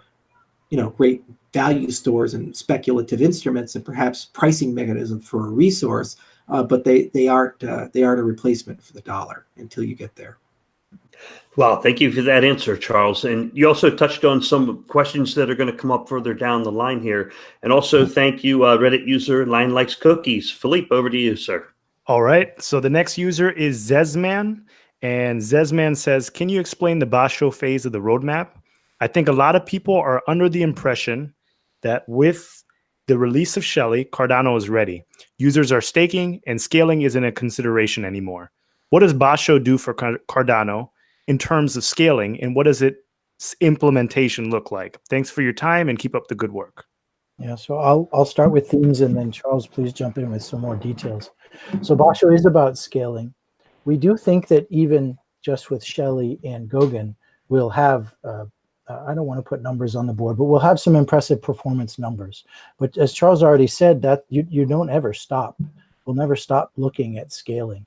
And so there's more approaches we can use. We already get a reasonable amount of scale because of the efficiency of the Ouroboros proof of stake consensus algorithm.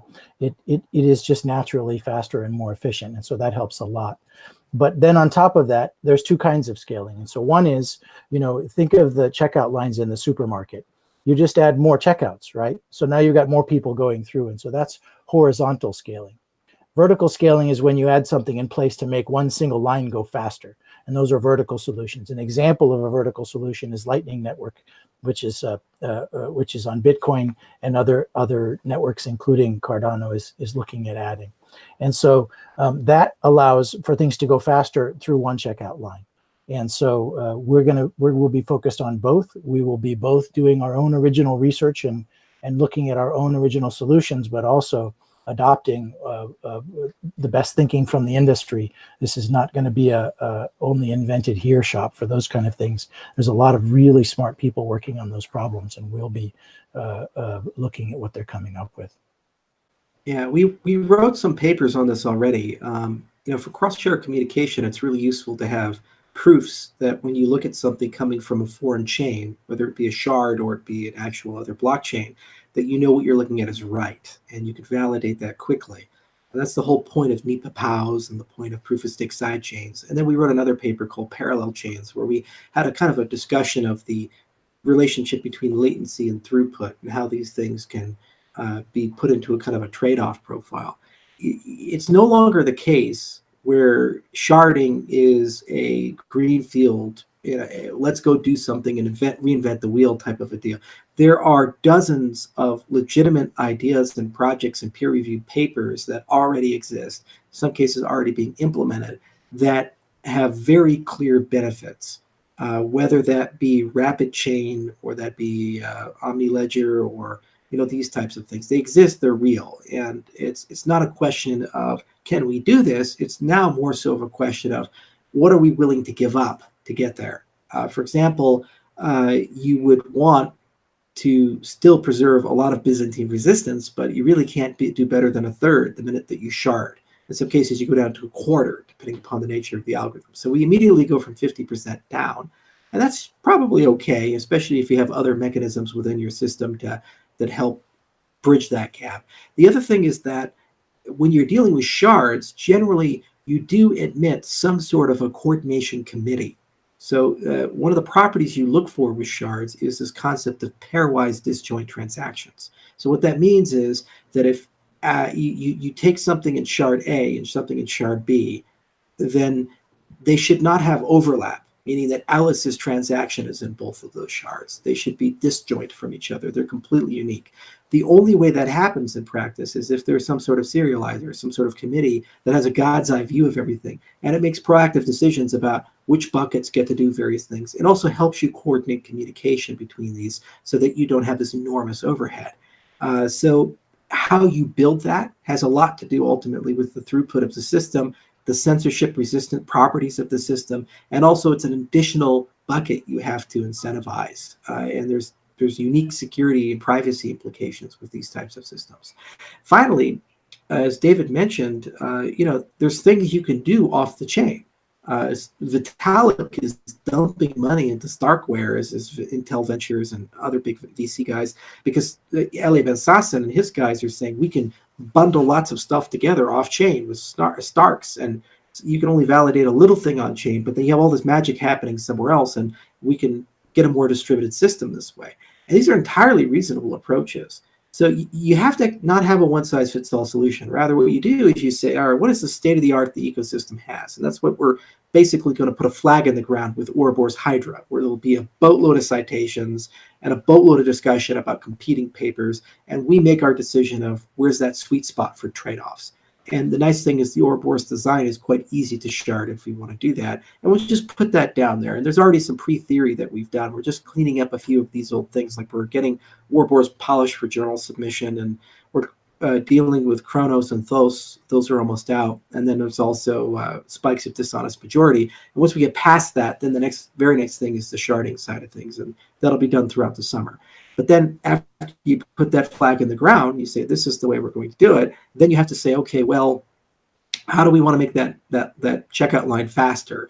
And so Rob Cohen, he's one of our product managers, is working exclusively at analyzing the Lightning Network and seeing if we can add this in as an additional capability to Cardano. And then we're also looking very heavily at Snarks and Starks and other zero knowledge and also MPC solutions.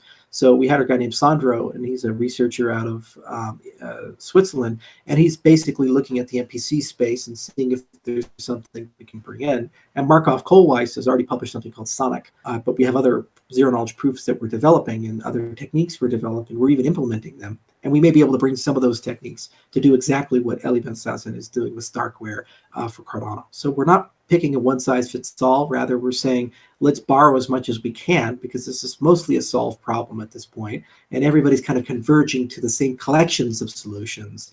And then let's add some unique twist that we think is we get to do because Ouroboros was properly designed.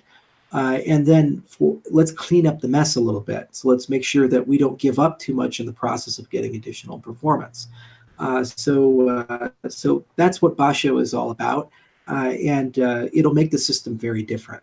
It'll make the incentive scheme a little different because you'll have additional actors to reward. You'll no longer have 1,000 stake pools. You'll actually have incentives to have a lot more. And then you'll have different kinds of actors that are doing different things. It'll add a lot more sophisticated crypto likely into the ledger. And then we'll also perhaps have layer 2 solutions that come in alongside that. So the existence of lots of stake pools make those systems more federated and faster. And then some composition of all these things will be Basho. So we'll get it started in 2020, but it's going to be a conversation the space is having for years. 2025, 2030, people are still going to be coming up with great innovations and great ideas. And that's the advantage of having lots of competition in a very fertile environment. And we're in a pretty good position because we kind of see everything. We go to every conference. We talk to every developer. So there's nothing at this point that's going to surprise us that just comes out and they say, oh my God, we didn't know this MacGuffin can solve everything. We know of these things, and we know that researchers who are developing these things, like for example, Rapid Chain is a very good sharded BFT protocol. When we presented Ouroboros Genesis at CCS, they presented right after us. Literally the very next presentation was their presentation. So we literally could just walk 5 feet and go talk to these people that have been thinking about sharding for 2 years. and have a deep and detailed conversation with them. And so we kind of know where the state of the art is. And it's just a matter of putting our flag in the ground of what are we willing to live with as an ecosystem without trading our principles. All right, Philippe, do you want me to take the follow-up question from Arcada 19? Go for it. Go for it. Okay, thank you for that, Charles. That was from Zesman, Reddit user. We've got some great Reddit users over here on the Cardano Effect Reddit. And Marcada 19 followed up directly with that question with what Charles just explained, and that was, there's a follow-up question related to Basho. Will Ouroboros Hydra be something like adaptive state sharding, which Elrond has introduced, or will Cardano or blockchain data structure in general be competitive against DAGs? And do you have any estimates for TPS after Basho? So very intuitive follow-up question there. Anything to add? So, DAGs are just a loaded term. You hear them everywhere, and it's like DAG, DAG, DAG, DAG. You say, oh, wow, wouldn't it be great that everybody can make their own blocks? And so, of course. But if we don't have a God's eye view and we're divvying up the work units the right way, then your block is going to look a lot like my block. So we're just doing the same thing twice and storing it twice within the system. And then we have to have a reconciliation for how do we handle conflicts. So half the time you're just thinking about that. So the magic, the secret sauce is how do you serialize and chop up the work and handle that ordering? And then also how do you handle the cross-shard communication? And so there are many different philosophies on how to do this. And yes, if you're static versus adaptive, obviously, if you're static, where you say there's a fixed amount of shards, like 100, it's a lot easier to think and conceptually go about that. But any solution should be able to emit a dynamic system and be able to load balance accordingly. Now, the advantage of Ouroboros is that if you're doing sharding across epochs and you're running epochs in parallel, that's like saying every epoch is one of those checkout lines. And you're just saying, okay, well, I'm going to open and close lines based upon demand. So basically what you do, it's almost like a difficulty retargeting algorithm that Proof of Work has, is that you just look at historical need. And if you're highly saturated, then you open up more of those checkout lines and then you route traffic accordingly. If you're not saturated, you shut down some of those lines to conserve resources for the system, meaning you elect less committees. And you can do this on, basically some regular consistency. So in the case of Ouroboros right now, it's every 5 days. We can come up with an even more adaptive system. And as long as you have cross-shard communication, and as long as you have the ability to make sure that no two people no one person's in two separate lines, then you have a very efficient system. So we wrote a paper, Parallel Chains, that does talk about this a bit, and Hydra will put a flag in the ground for how we handle these two things. And the Sidechains paper also assists us with this. So I'd like it to be adaptive, because then you could load balance, and then you have a system that elastically scales to its need up and down, and other people are already pursuing that. So it doesn't seem to be like it's too difficult of endeavor to pursue. But there's a lot that goes into that. The other thing is that you have to also talk about different transaction types. So transactions are not fungible. Certain transactions are frankly more heavy and more valuable than other transactions. And so it's kind of nuts to say we're going to build a system where the $1 billion of Bitcoin is going to be treated the exact same way as the 5-cent Bitcoin transaction. That nobody in the world would say that that's a reasonable thing. And analogously, your CryptoKitties application is probably not as important as a smart contract connected to maybe a mission-critical power infrastructure or something like that. So you have to think about transaction priority. You have to also think about basically how do you do transaction segregation into perhaps different systems which are custom built for those. Also, another thing is transaction privacy. So Nightfall, for example, is a library that Ernst & Young just released for Ethereum, where they're starting to do layer 2 privacy to smart contracts. Well, those are very heavy and they're very expensive within the gas model. Maybe there's going to be special lanes and special shards that accommodate that type of work, or have special capabilities to do these types of things with different trust models. So from the base protocol, they don't look very different from the other things, but then there's additional stuff there, and you pay a transaction fee above and beyond a normal transaction fee to be able to use this, but it's 1,000 times faster. Or maybe fast finality. Like, for example, you don't want to wait 10 or 15 confirmations. You want to use a piggyback BFT protocol to get instant confirmation of the transaction. So when you're talking about adaptive sharding, you also kind of start talking around different highways. So you don't just look at homogeneous shards. You start looking at heterogeneous shards, and you say that some of these may have actual different protocols running within them. They may have actual different privacy characteristics. They may have different transaction settlement time within them. There'll be reconciliation eventually, but in the short term, they have these particular properties. So Hydra will put the flag in the ground of how we want to do that and how much we want to push into layer 2. But it's a very complicated question because there is no right answer. It's more of a philosophical and a business question than it is a technological question. The last 4 years in particular, dozens and dozens of papers have been written that kind of explore this design space, and they kind of tell you what your options are. But just because I can buy a truck doesn't mean I need a truck. Maybe I need a sedan, or maybe I need an SUV, or maybe I have beautiful roads and there's only me, so I get a Corvette. So you kind of need to decide based upon what you're doing, where you want to go. But all of those can be equally high quality vehicles, right? They can all be the top line of great engineering. It's just they might not be suited for certain purposes. Interesting. I think that's the word sharding is, I think it's a buzzword in cryptocurrency at this point. I think every single project in probably the top, couple hundred are all using the same terminology. So it will be interesting to see how this turns out.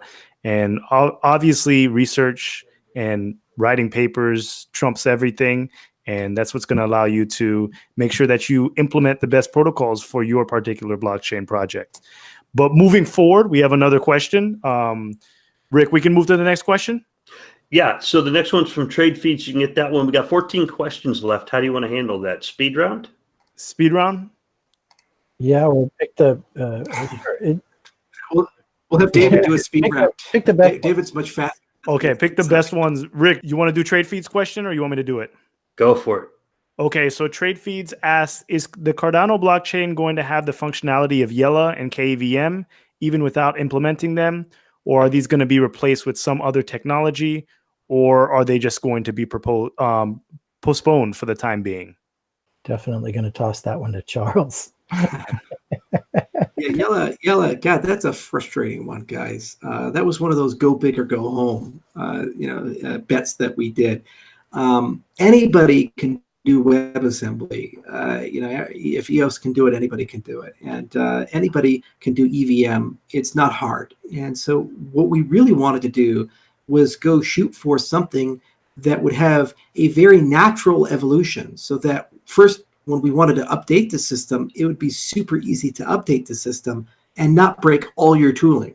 Second, that when you wanted to add new language support, it didn't take 6 months to a year to write a compiler, and now you have it.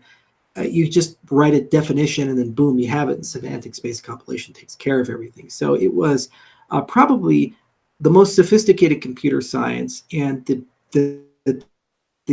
the riskiest bet of everything within the Cardano roadmap. So the original relationship with RV was to say, let's rewrite K because it's written by students and it's been touched by 65 different hands over the last 15 years. And that's just a mess. So let's get a clean, concise, beautiful code base that has low technical debt, and it's useful for integration, and it's easy to add new features and functionality to it. So that's kind of some housekeeping.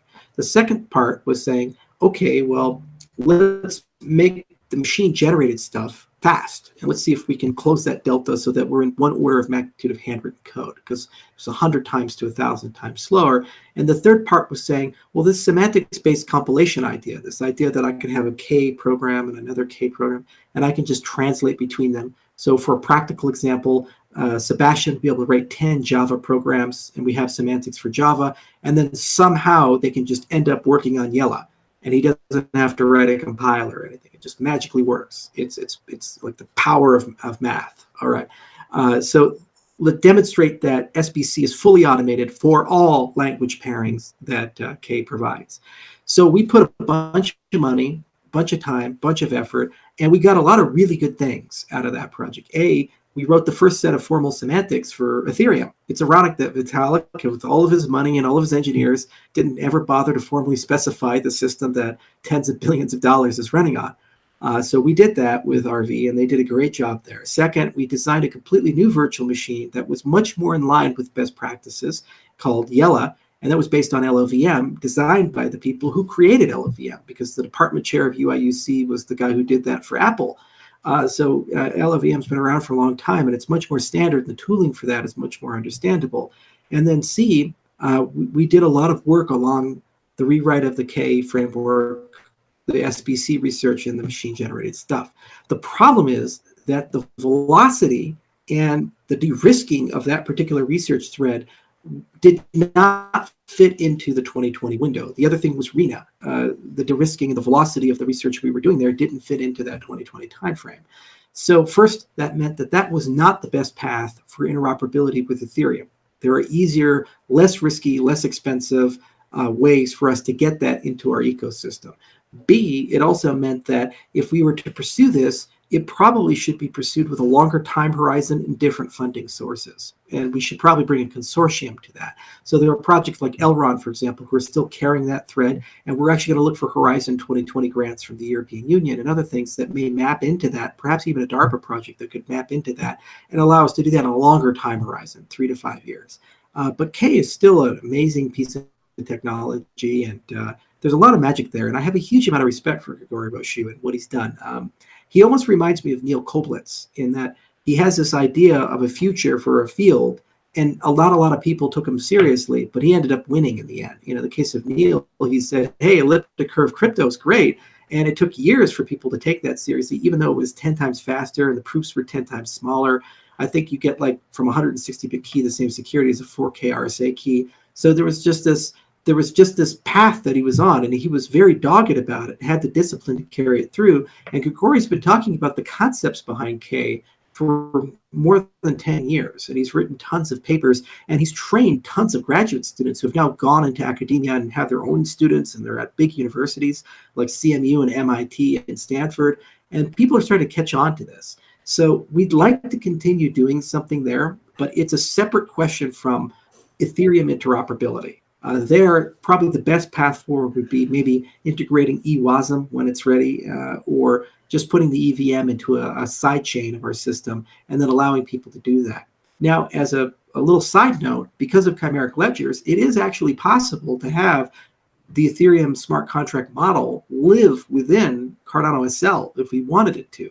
It's another one of those business decisions, but there's nothing intrinsically incompatible with having UTXO Plutus smart contracts call and interact with Ethereum style account contracts and vice versa, and people being able to deploy code in those models. It's probably counterproductive because Ethereum is deprecating the EVM and moving away from it to WebAssembly. So if we did that, we'd probably move to either Yella or WebAssembly. And it's also just an open question of where's the industry as a whole want to go. So it's like all these questions that people ask, they're complicated questions and they have a lot of meat to them. But it's important to pull the research stuff and the high risk, high return, shoot for the moon stuff from the product stuff. What David and I do is we sit down and we talk about, well, what can we realistically do by 2020? What can we have a high assurance of delivering to the customer and know it's going to work and it's going to be secure and have a good user experience that does not compromise our ability to innovate in the future. And somewhere along the way, we'll figure that out. But right now, it's a Plutus game, and that's fine because it's going to bring a whole new dimension to the cryptocurrency space. And Plutus in itself is actually quite flexible. There's no reason we couldn't write other DSLs for that template Haskell model and even replace the Haskell side with JavaScript or other languages for the off-chain code and make that paradigm work well, or even perhaps even have Solidity as the on-chain code and have that compiled to run on Plutus Core. There's definitely a lot of things we could do to get people behind it and get great applications built there and good tooling there. And then let's have a discussion about, well, where do we want to go in 2020, 2021? But I am still definitely interested in funding the K's evolution and semantics-based compilations evolution. But the thing is, I'm not the National Science Foundation, and I'm not DARPA. And at the end of the day, if I'm using project capital to do things, I have to put project capital into things that I feel are tangible and practical today or within 12 to 24 month time horizon. We've already exhausted the long tail research arm of the project. We spent 3 years on Ouroboros, for example.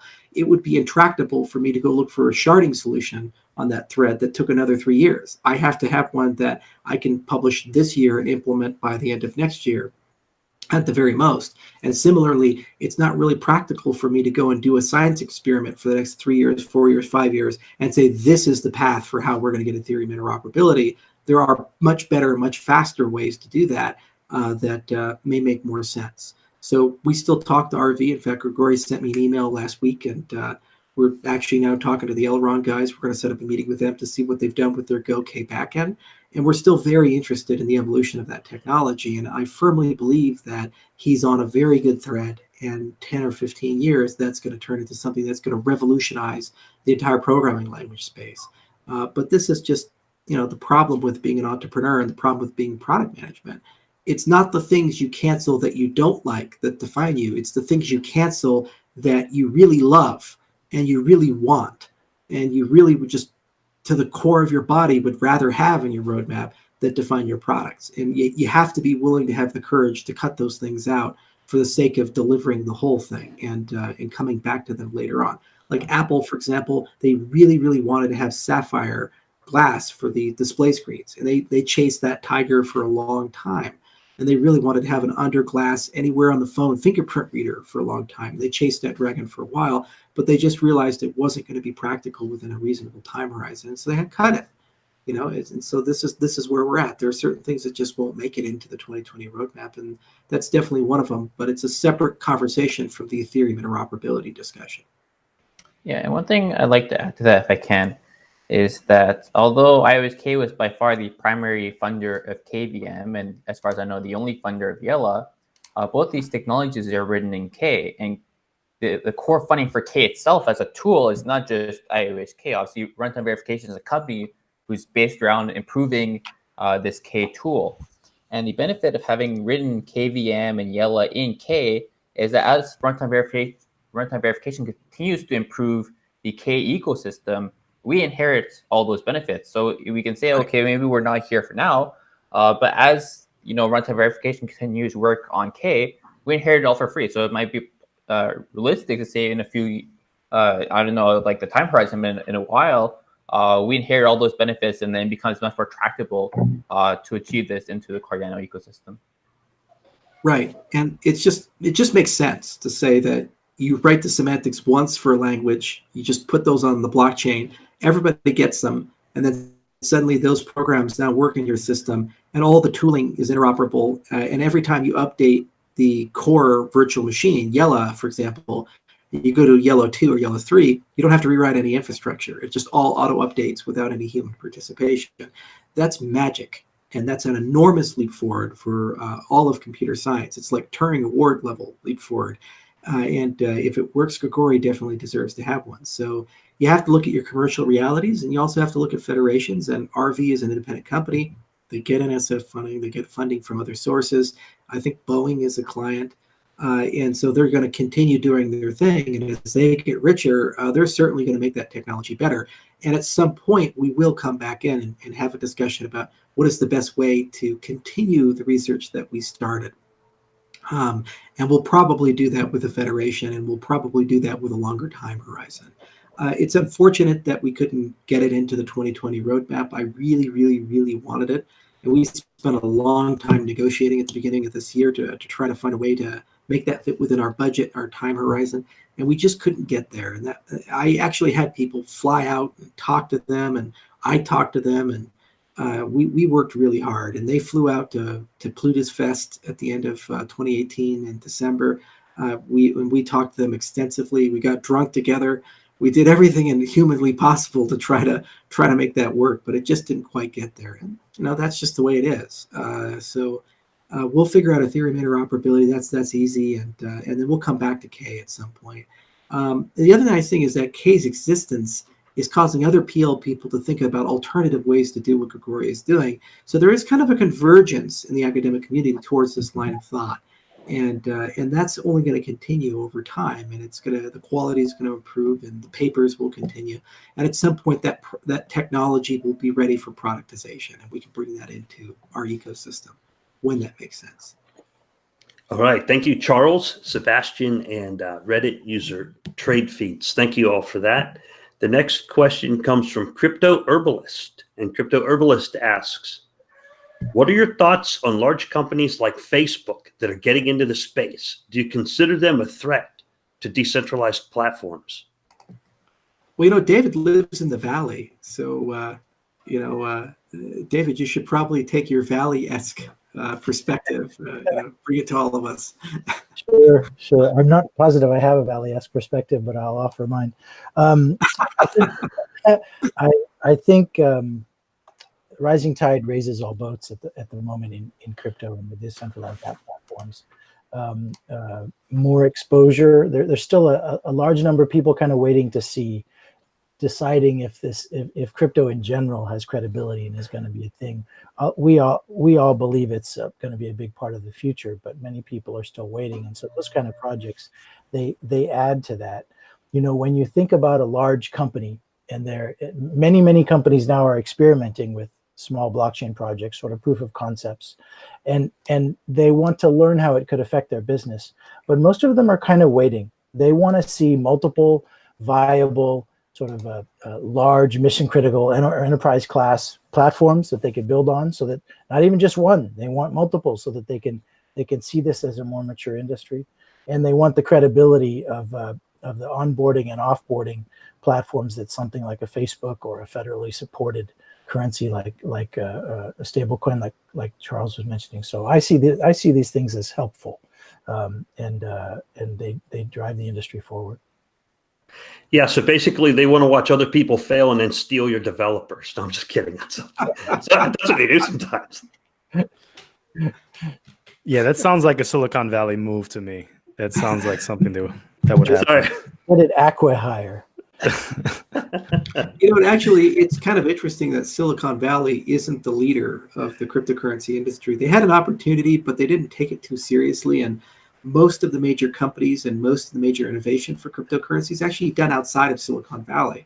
For example, if you just look in the North American continent, the two big hubs are Toronto and New York. Not there are some prominent California-based companies like Coinbase and Circle and so forth, but I mean, Consensus is twice as large as both of them combined. And then Ethereum was created out of Toronto, and there's tons of great projects like Polymath and others in those domains. And most of the good entrepreneurs that I work with are actually in Asia or they're in Europe.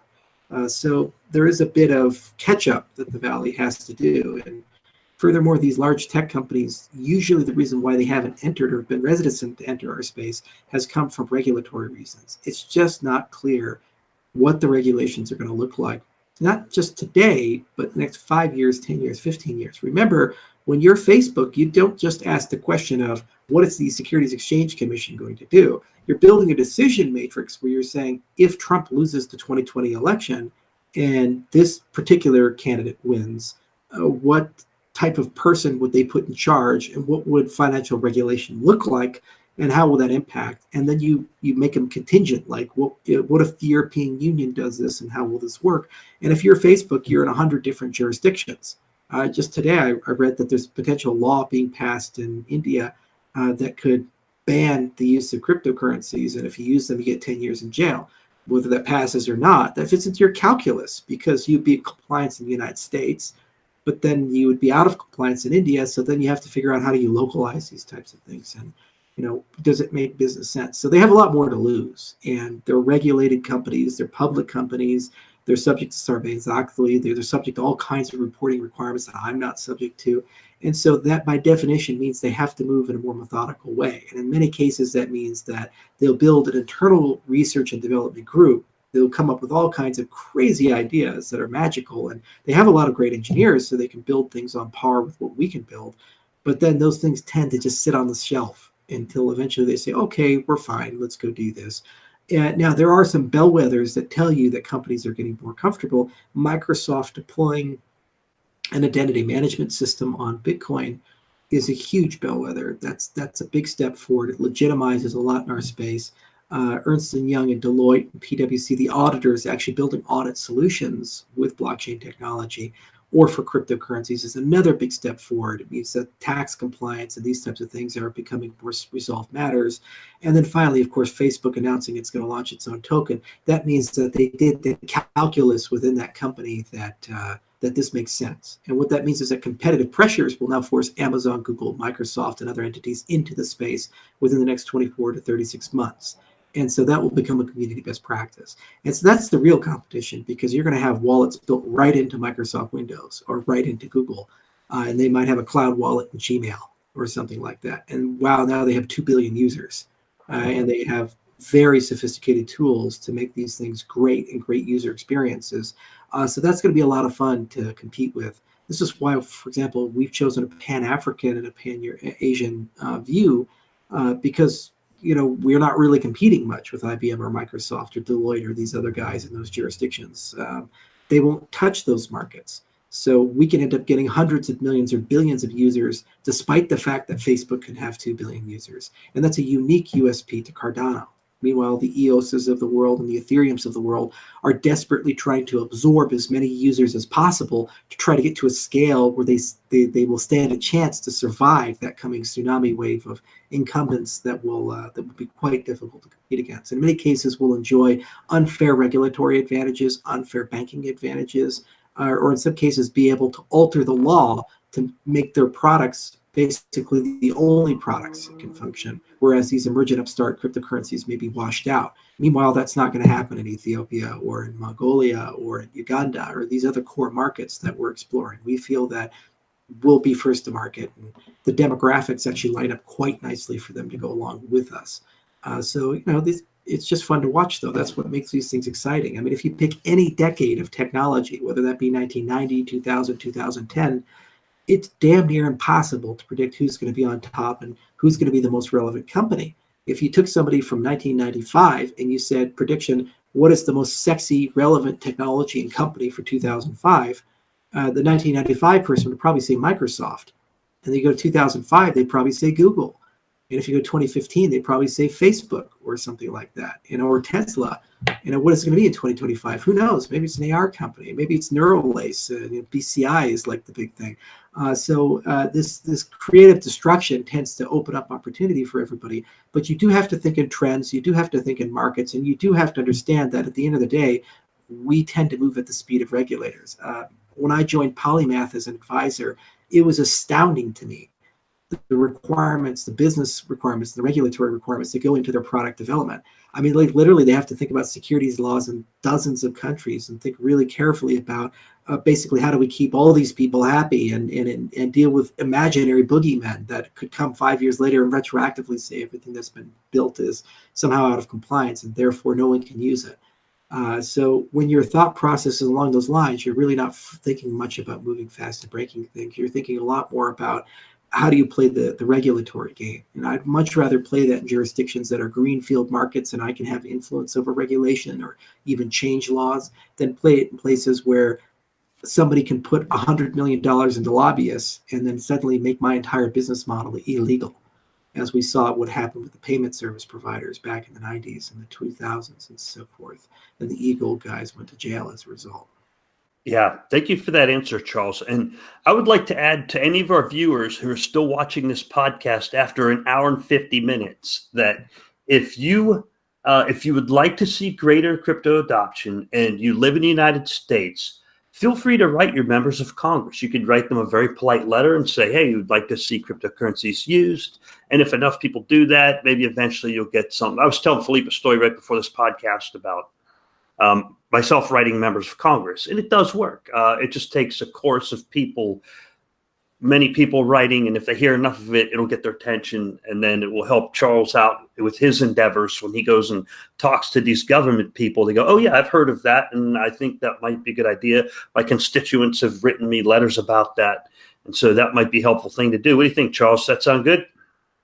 Yeah, and also I'd highly recommend knowing who the good guys are. Like I'm a huge fan of Coin Center. I think Jerry Brito and his group are just doing great work, and they actually have real access to politicians. Every time the Senate or the Congress talks about cryptocurrencies, they end up usually briefing the senators and the congressmen, and they make policy recommendations all the time, and they're mostly in line with where the industry is going. And there are other think tanks like the Berkman Klein Center at Harvard and so forth. But generally speaking, writing Congress is a tool. We did that in the old days. You might remember the Audit the Fed movement with Ron Paul. It wasn't so effective there. I mean, we got overwhelming support from Congress, but those banking committees were still super hard to deal with.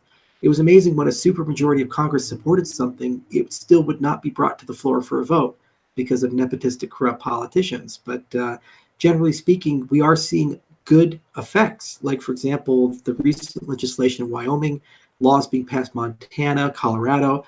The states are leading, and they are forcing the government to come to terms with the fact that the FinCEN's money service business and the state money service business regulations are badly out of date, need to be updated. Securities law is badly out of date, needs to be updated. And just compliance regulation in general is very bad. It's asset-based, entity-based, and it should be functional and transaction-based, and it should be programmable. And the government should be in the business of writing libraries and APIs and things to plug into, instead of the business of saying, we're going to give you ambiguous stuff that only the divinity of lawyers can decode, and then even after you've done all the work, we can still say no for no reason or never even tell you.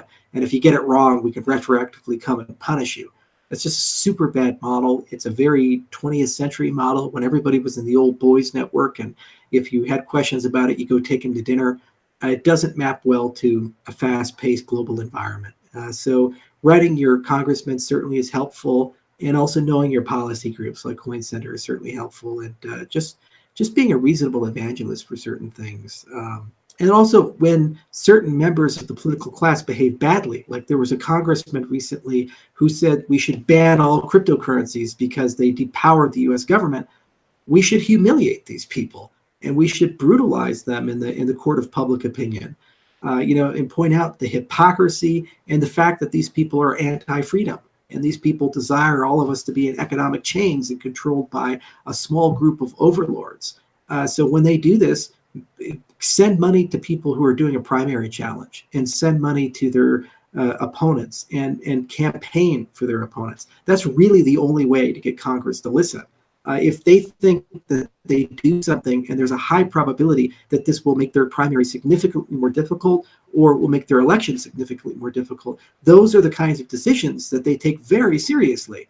If they're in a safe jurisdiction and they win 70% of the vote, like Nancy Pelosi, then they don't really care at all about what people say. 95% of the world can be against with them. They're still going to win re-election. So there's no real consequence to that. But if they're in a shaky jurisdiction and that vote could mean the difference between them keeping their job or losing their job, the very fact that a tsunami wave of money and positive support will go to people opposing them if they take that step, and they know that, will make them much more inclined to be actually on the right side of history and make good choices and make good decisions. But it's just very frustrating. Another last point, because I've been in the political space for so long, there is a fourth branch of government in the United States. It's the bureaucracy. And unfortunately, it doesn't matter who's the president or who's in Congress and the Senate. A lot of the decisions about the implementation of policy and the things that affect your life are actually controlled by unelected bureaucrats who have no fear of losing their job and no consequences when they make bad decisions.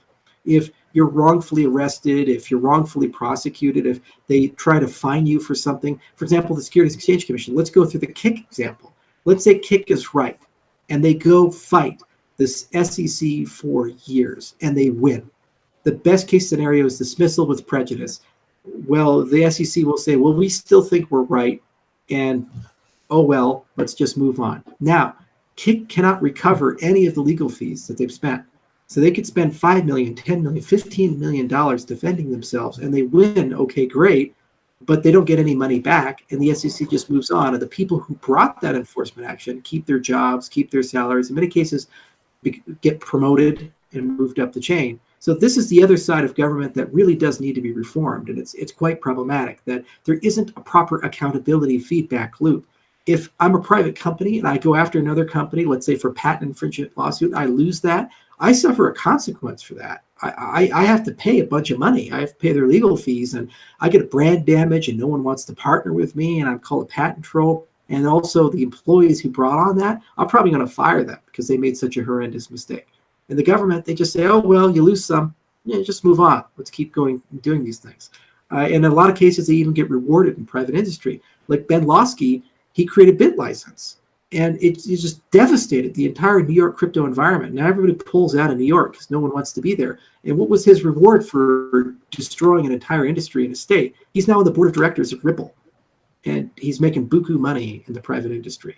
And at some point, he'll go back into politics and climb the ladder and be able to do something even bigger. Maybe he'll become mayor of New York. So this is the reality that we really need to focus on. And, congressmen are one component, but policy groups are another component. And you have to think carefully about incentives, and there does need to be reform of the civil service in the United States in particular. And if we can't get it done, well, then we need to promote offshoring and get it done in Switzerland and other places, and just economically leave behind the United States. It's a frustrating thing, guys. And I live it every day, and every person in our space lives it every day. And it's just so fucking disheartening when the CEO of Chase calls me a criminal. Or Warren Buffett says we're all a scam or something like that, when we're the guys who actually have a solution to bring financial services to 3 billion people who are being totally ignored by the legacy system. Or we're the guys who can actually bring some automation and trust and credibility and competition into financial systems, so you don't have to pay 10% fees or 15% fees just to simply move money to the poorest people in the world. Or you don't have these predatory loans at 35% interest. They're the criminals, not us. And yet we're being called that, and our industry is being pushed into that ballpark. So it's I just hope we get big enough and rich enough that we eventually have a voice and we can fight. But I do worry a lot about the Microsofts and the Facebooks and the Amazons, because they're not philosophy-driven companies. They're companies that are driven by profit and by shareholder returns.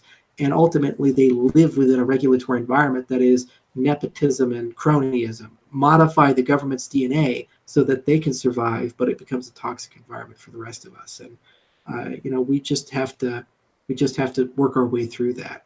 It's tough. All right, thank you, Charles. That's my soapbox rant for the day. You remind me of a young Ron Paul. Yeah, we got that. His name is Rand Paul. We named him twice. Rick, we have like a dozen plus questions left. So we do. We got 12 left. Yeah. How about we just go for another 20 minutes and then we clip it at 2:30? Okay, that sounds good. Okay, so I'll get into the next question then. From United King Dada, and says, absolutely adore this project. I've invested in and followed since the start. I've noticed over the last 2 weeks there has been an undercurrent of discontent regarding the Cardano Foundation and its current involvement from industry spectators. Obviously, they are independent, but surely they have a voice concerning the roadmap, positively or negatively. We do not hear anything from the people that are employed within the foundation. Are there any reasons for this, or is it too early in the project for them to have a meaningful impact? Please comment. Yeah, that was kind of unfair about the Cardano Foundation is that Emergo had years to grow, and I had years to grow, and the product had years to grow. And we were showing up every day and watering those crops and watching them grow. And meanwhile, Michael Parsons was just dousing them in gasoline and setting them on fire and then pouring salt on the earth after that happened. So, we wake up 3 years later and I have this beautiful tree, and Emergo has a tree, and there's just barren earth, salted earth with the foundation. And it was really tragic. And we had to wait for it to get so egregious that there was real possibility of a regulatory event to remove Parsons from the foundation, because he was blatantly violating the mandate that the Stiftung was created with. So Emergo and IOHK, you got a big kudos to Ken Kodama. We took the chance to air the dirty laundry to the general public and say it has gotten to the point where there is no possibility of reconciliation. The policy is regime change. Parsons has to be removed, and he has to be replaced with competent people who can retill the ground, remove the salt, remove the gasoline, remove all these things, and plant seeds that can eventually grow. The problem is that now that that process is underway, people tend to compare the foundation to my tree and Emergo's tree. I mean, Sebastian wakes up every day with Nico and a great team of people, and they built Cesa and Yoroi, and they have wonderful things that they've done. They brought great products to market because these things were planned a long time ago, and it took them a huge amount of effort to build these things out. So right now, the foundation is doing its best. It's cleared the ASA issues. It's cleared its audit issues. It's now a sustainable, stable organization. And it's actually just talking about stuff it should have talked about in 2017, in 2016. And they'll accelerate it and they'll work super hard. But then again, we don't want to get into another Parsons situation. So what do? You have to only move as quickly as you can. So in the meantime, we've been picking up the slack. I was never in my contract given money to do community management. It's not my job. We were never given support contracts to run a help desk or talk to exchanges about how to integrate Cardano. It was not in the contract. But we do these things. And it costs me hundreds of thousands of dollars, if not millions of dollars, every single year to do these things because the foundation was not doing them. And we will continue to do these things at IOHK until the foundation's capable of taking them over. So, their lack of progress frustrates me more than anything else, because at the end of the day, that if I knew the way it was going to end up, we would have just done it at IOHK. And after it was all done, built an entity and transferred everybody over. The whole reason we had it done with a third party is that there are conflicts of interest for IOHK and Emergo doing these things. We should not be the voice for the community. We have a conflict of interest there. We're a for-profit private company. We should not be talking to exchanges about listing. That's a conflict of interest. There's a whole bunch of things we should not do that the foundation should be doing. And at some point, they will do these things. Now, I've seen real progress. I've seen good seeds planted. There's a new executive director who will be coming on board soon, and I hope to meet with that person soon and talk about the roadmap and the strategy. But it is, at some point, reasonable to start holding the foundation accountable, demanding their own roadmap, demanding their own philosophy, demanding a well-diversified board, demanding financial transparency, and demanding for them to do the things that they were brought in to do. I shouldn't be writing the CIP process. That's what's going to ultimately decentralize the ecosystem's development side. That should be the foundation's job. We'll do the initial version, but they'll become the custodian of it. And so we'll work as hard as we can. I know Emergo's working as hard as they can. We're in constant contact with Manmeet Singh and Ken about these issues. And at some point in the future, we'll see crops sprout up. And, in some cases, it's going to take the community's patience and community's time to water those crops and help them grow. At the end of the day, it's as much your foundation as it is mine, as it is other people. Its purpose is to be here for the Cardano ecosystem participant, whether they be a person on the development side, or they be a regulator, or they be an infrastructure provider. The foundation's raison d'etre is to be your representative and help you. And it's only as good as the people who are watering those crops. And because it's stunted, we all need to start investing some resources, and we all need to be a little bit patient with it. But, at the end of the day, sometimes it doesn't work. And you have to actually look at the arc of history in cryptocurrencies. Bitcoin Foundation was a miserable failure. It was rife with nepotism. It had misuse of funds. I think they had 15 million in funding. They spent all of it. They're hiring their friends and family. It was just a terrible situation. Meanwhile, Bitcoin went to $20,000 and changed the entire world, and I'm meeting camel herders who own it. So while the Bitcoin Foundation didn't do its job, it was unnecessary for Bitcoin's ultimate success. So we view the Cardano Foundation ultimately as an accelerator and as a standardizer and as a neutral referee to help the ecosystem along. But, just like if you lose a kidney, you have another one to help you survive. And sometimes that kidney grows bigger and it just keeps you going. And Emergo and IOHK, I think we're carrying a lot of weight. And if the foundation ultimately is ineffective, it's a good case study in what can go wrong in governance. And if it is effective, then it's a good case study on how to reverse bad trends and purge bad behavior and turn it into an effective entity. But ultimately, I don't think it's going to be the deciding point whether Cardano as a project succeeds or fails. I will tell this, one more point about that. Tezos, we never had a Tezos situation. The money was locked up. It was an existential threat to the project. There was never a moment in any, no matter how bad it got, that the foundation's lack of performance was an existential threat to the project. Mature people got together and they did the right thing, even when it cost them money to do the right thing, and they would take arrows in their back, and we got it done. And the scandal of the foundation was a non-scandal. There was no Reuters article or Wall Street Journal investigative journalist or daily issue, and everybody's questioning whether the project's going to survive. And frankly, most people don't even think about it anymore. It's a closed matter, it's a closed issue, and we're just moving on. They're more frustrated that the foundation's supposed to be there for them and it's not doing the things that it's supposed to do. Like a small example, why should IOHK have to sponsor the Cardano effect? We love you guys, we love the work you do, but there is kind of a little bit of a conflict of interest with my entity giving you guys money. I mean, we put an organizational firewall and we don't tell you what to say and what to do, but just the mere perception of IOHK sponsoring this podcast could make people interpret that somehow there's some sort of secret, understanding we have. Whereas if the foundation had given you guys a grant to do this, it would be pure money and you'd be beyond reproach. So that's a small example of one of the things they should be doing that they're just currently not doing. And I hope that when the new executive director comes on board, some of the things we can add on the agenda is a transfer of the guard of these types of things into that particular camp so that we can get more peer funding, more diversity, and I can focus exclusively then on delivering Shelley and Gogan, because it's a hugely difficult job. David hasn't slept in months. And I think he came in as a 40-year-old guy. Now, David, what are you, 65? 75. How old is your kid? How old is your daughter? She's like 18 months, 19. What's that? 20 months, 21 months. Oh God, 20 months already, and on a houseboat. I don't know how this guy does it. I would hang myself in the shower. So that's all I'll say about the foundation in that respect. It's one of the most frustrating moments of my life, and it's just a great example of what happens when greed and stupidity undermine and damage good things that people are trying to do. That said, every good ecosystem has these issues.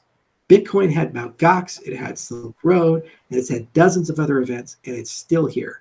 When you can survive the bad times and the bad events and the crises and come out at the other side stronger, then people have faith that this ecosystem is going to be here tomorrow. So I'd like to believe if there's any kind of light at the end of the tunnel for what's happened, it has indicated that when a bad event happens, the ecosystem's going to come together and it's going to solve this event one way or another. It creates the inevitability that Cardano is going to get where it needs to go. Yeah, and if I can add to that also, the CF is improving. It's not like, it changed leaderships and then nothing really happened. And Nathan Kaiser, who's the chairperson, is going to a lot of conferences, a lot of countries, talking to a lot of governments and organizations. From the tech side, the ledger integration into Cardano, although Mergo did the implementation along with Vacuum Labs and IOHK, the Cardano Foundation did play kind of an oversight role into the project, and that's why all the ledger code that was written lives in the Cardano Foundation GitHub.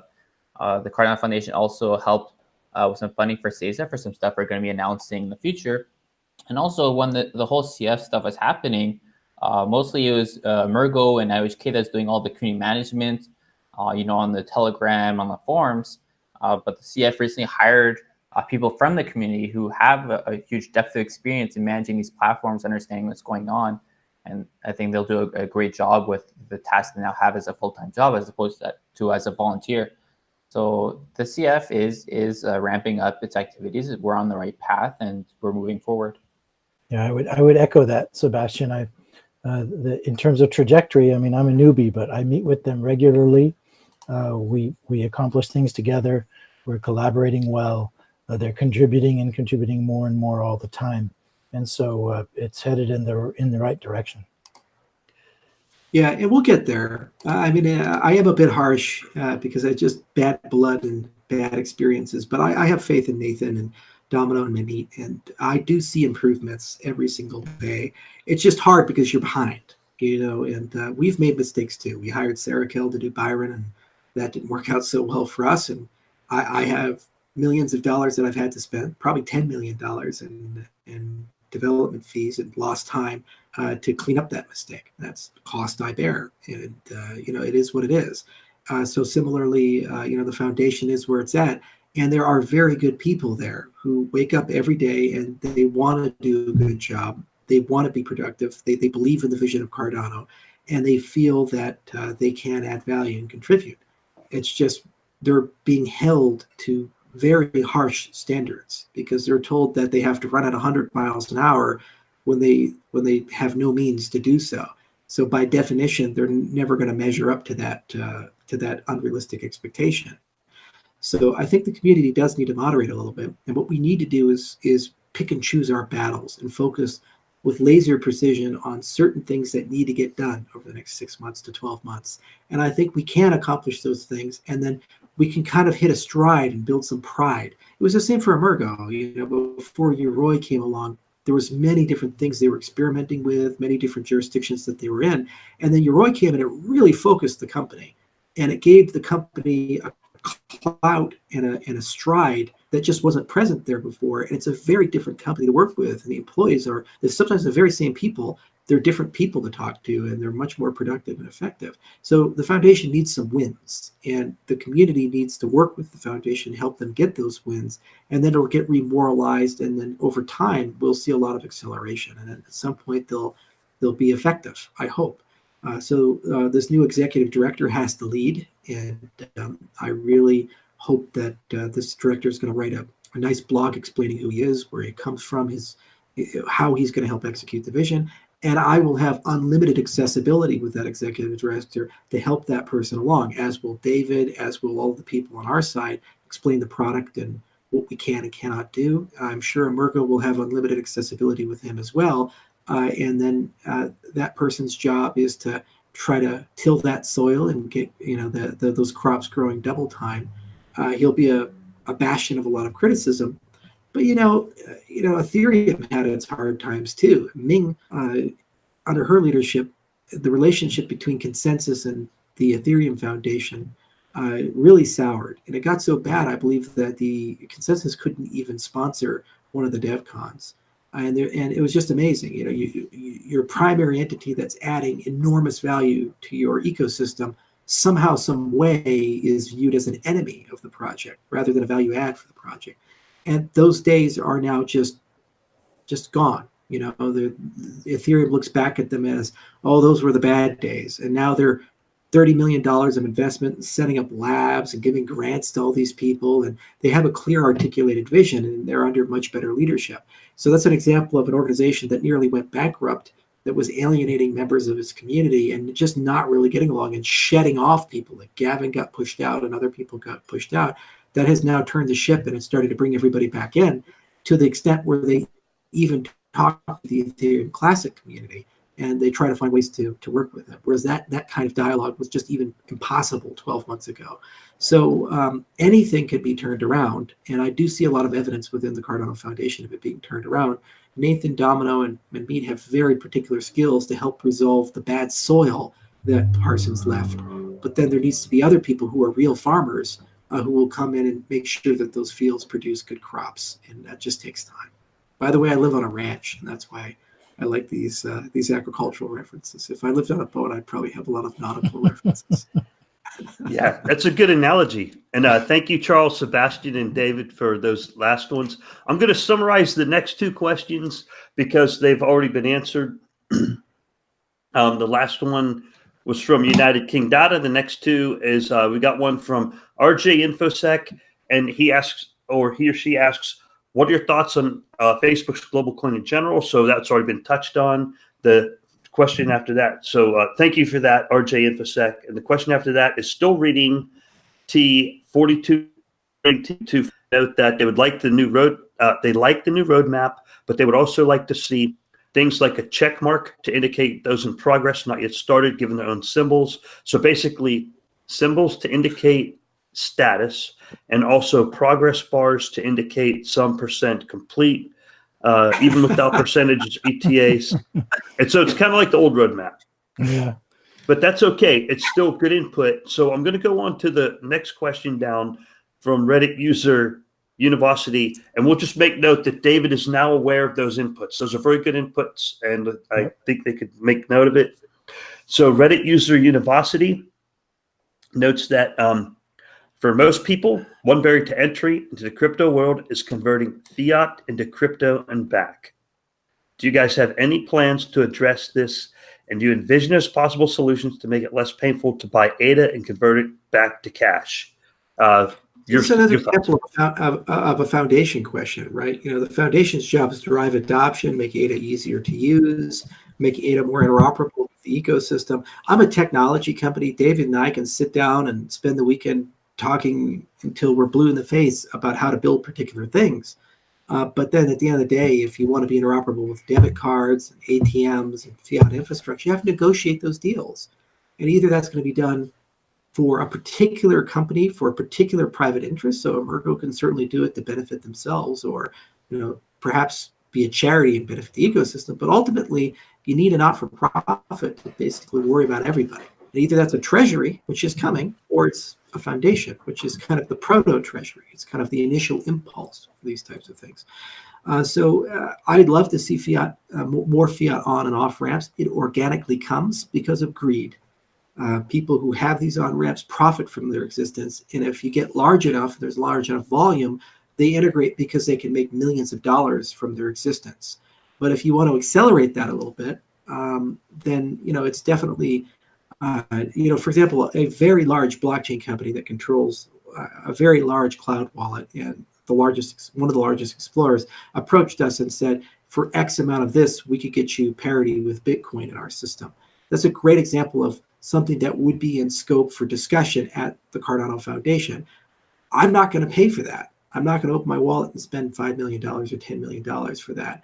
I was paid to build Cardano. And if I'm going to spend $5 million, I'm going to spend that money funding the K framework or RENA or any of these things I've had to cut because we've had to make the budget a little bit more concise, or exploring experimental R&D, for example, multi-party computation or something like that. And, Emergo, if they're spending that, there has to be, some sort of return on that particular investment. There has to be a commercial path where that allows them to stay in business 10 years, 20 years, 30 years down the road. So there are entities, there is really a purpose for something like a treasury or like a foundation. And these types of questions fall in that lane. How do we get more on and off ramps? How do we get ATMs throughout an entire country? How do we get debit or credit card support? How do we get this particular exchange to list us? Or, how do we market this particular jurisdiction, or, do an airdrop or these types of things? That's the foundation's responsibility. So the new executive director comes in. This is the exact question you should ask him is, what are your priorities? What's a win for you? Where do you want to go? Where do you want to take it? Year one, what is a priority? Year two, what is a priority? And so forth. And what do you envision will organically come into market as a consequence of Cardano just getting bigger and having a very lucrative user base to tap into? And what do you feel we're going to need to make strategic investments in to bring into the space, because there are barriers there that just won't be crossed by organic adoption? Anything you want to add to that, David? No, I think that's a great answer, Charles. Yeah, I can add to that from the Emergo side.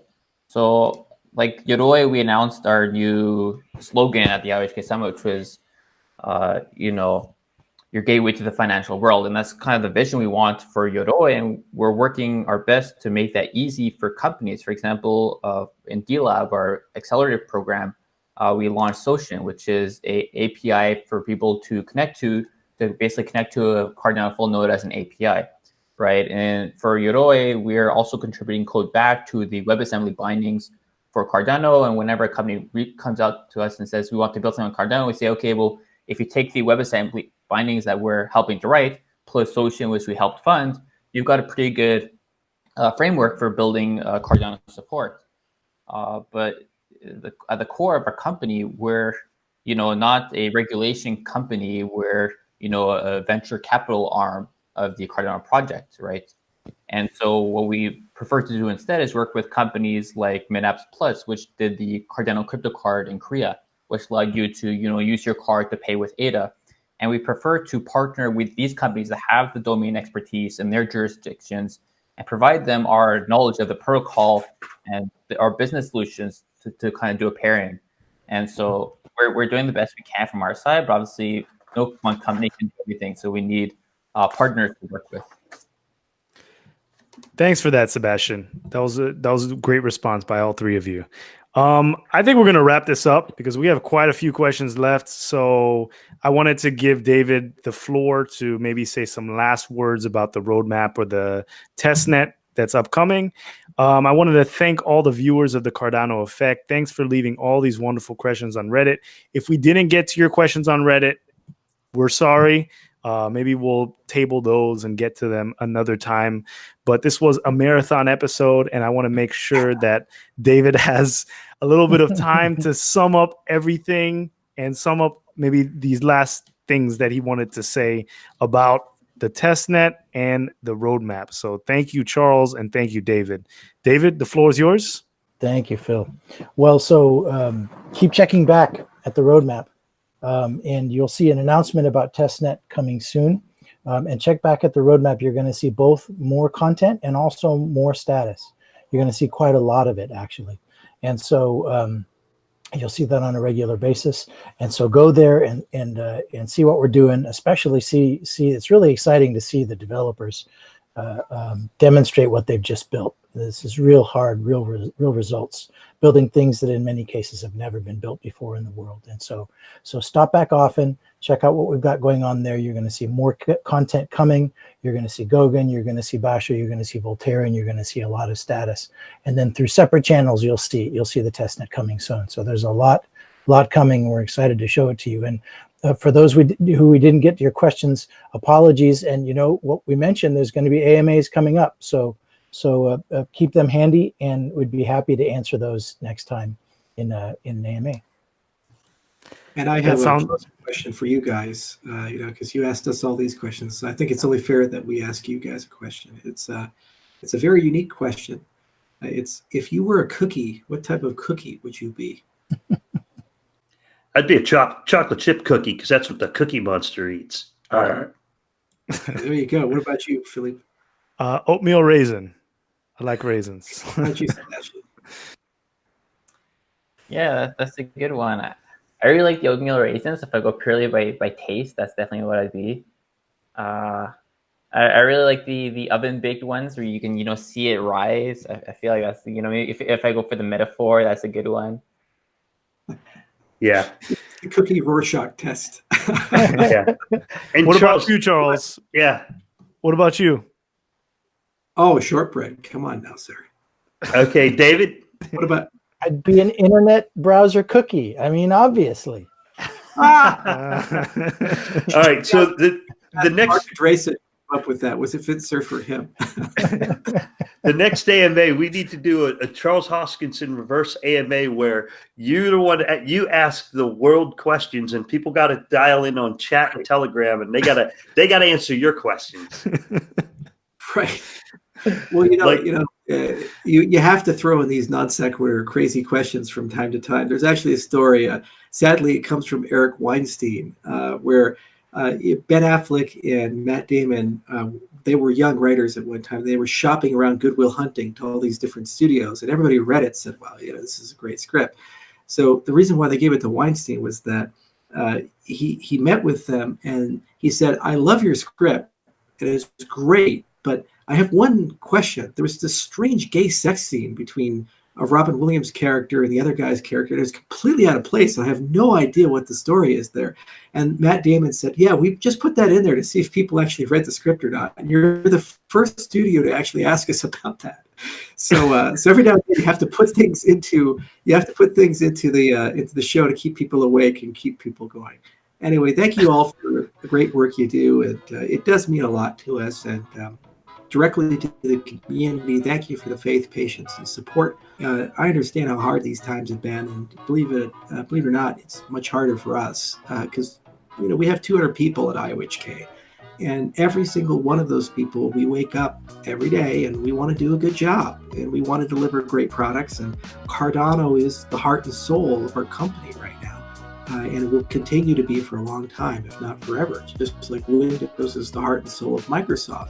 And so nothing is going to be good enough until it's perfect for us. And we're going to keep striving towards that. And I love this community. I love the support we've gotten. I've been to 52 countries in the past 5 years, and more than 30 plus for Cardano specifically. And I've met everybody, from crazy people to interesting people, colorful people that have our tattoo logoed on their bodies. Some people from Vietnam are very poor, but they're still supporters, people in Africa, to billionaires. And all along, it just amazes me that this project has ignited so much passion and gotten a lot of people to dream again and think about all the things we could do and where we could go. So there's going to be hard days. There are going to continue being hard days. And no matter what we release, people aren't going to be happy. People criticized the first iPhone. People criticized, all kinds of great films. And it is what it is. But, you don't look at the particular, you look at the trend. And every fundamental of this project is very sound. And we're moving in the great direction. Our industry as a whole is getting better. So thanks for the faith, thanks for the passion and support. And I'll see everybody next time. And I hope every time I keep coming on, we keep having dialogues as fun and exciting as this. And thanks, David, for taking all the arrows in your back and be the product manager for this. It's not an easy job. No problem. Thank you, Charles. And thanks to the community for the support. All right. Thanks, everyone. Until the next episode of the Cardano Effect. Bye. Thank you, Phil. Thank you, Rick. We'll talk to you soon.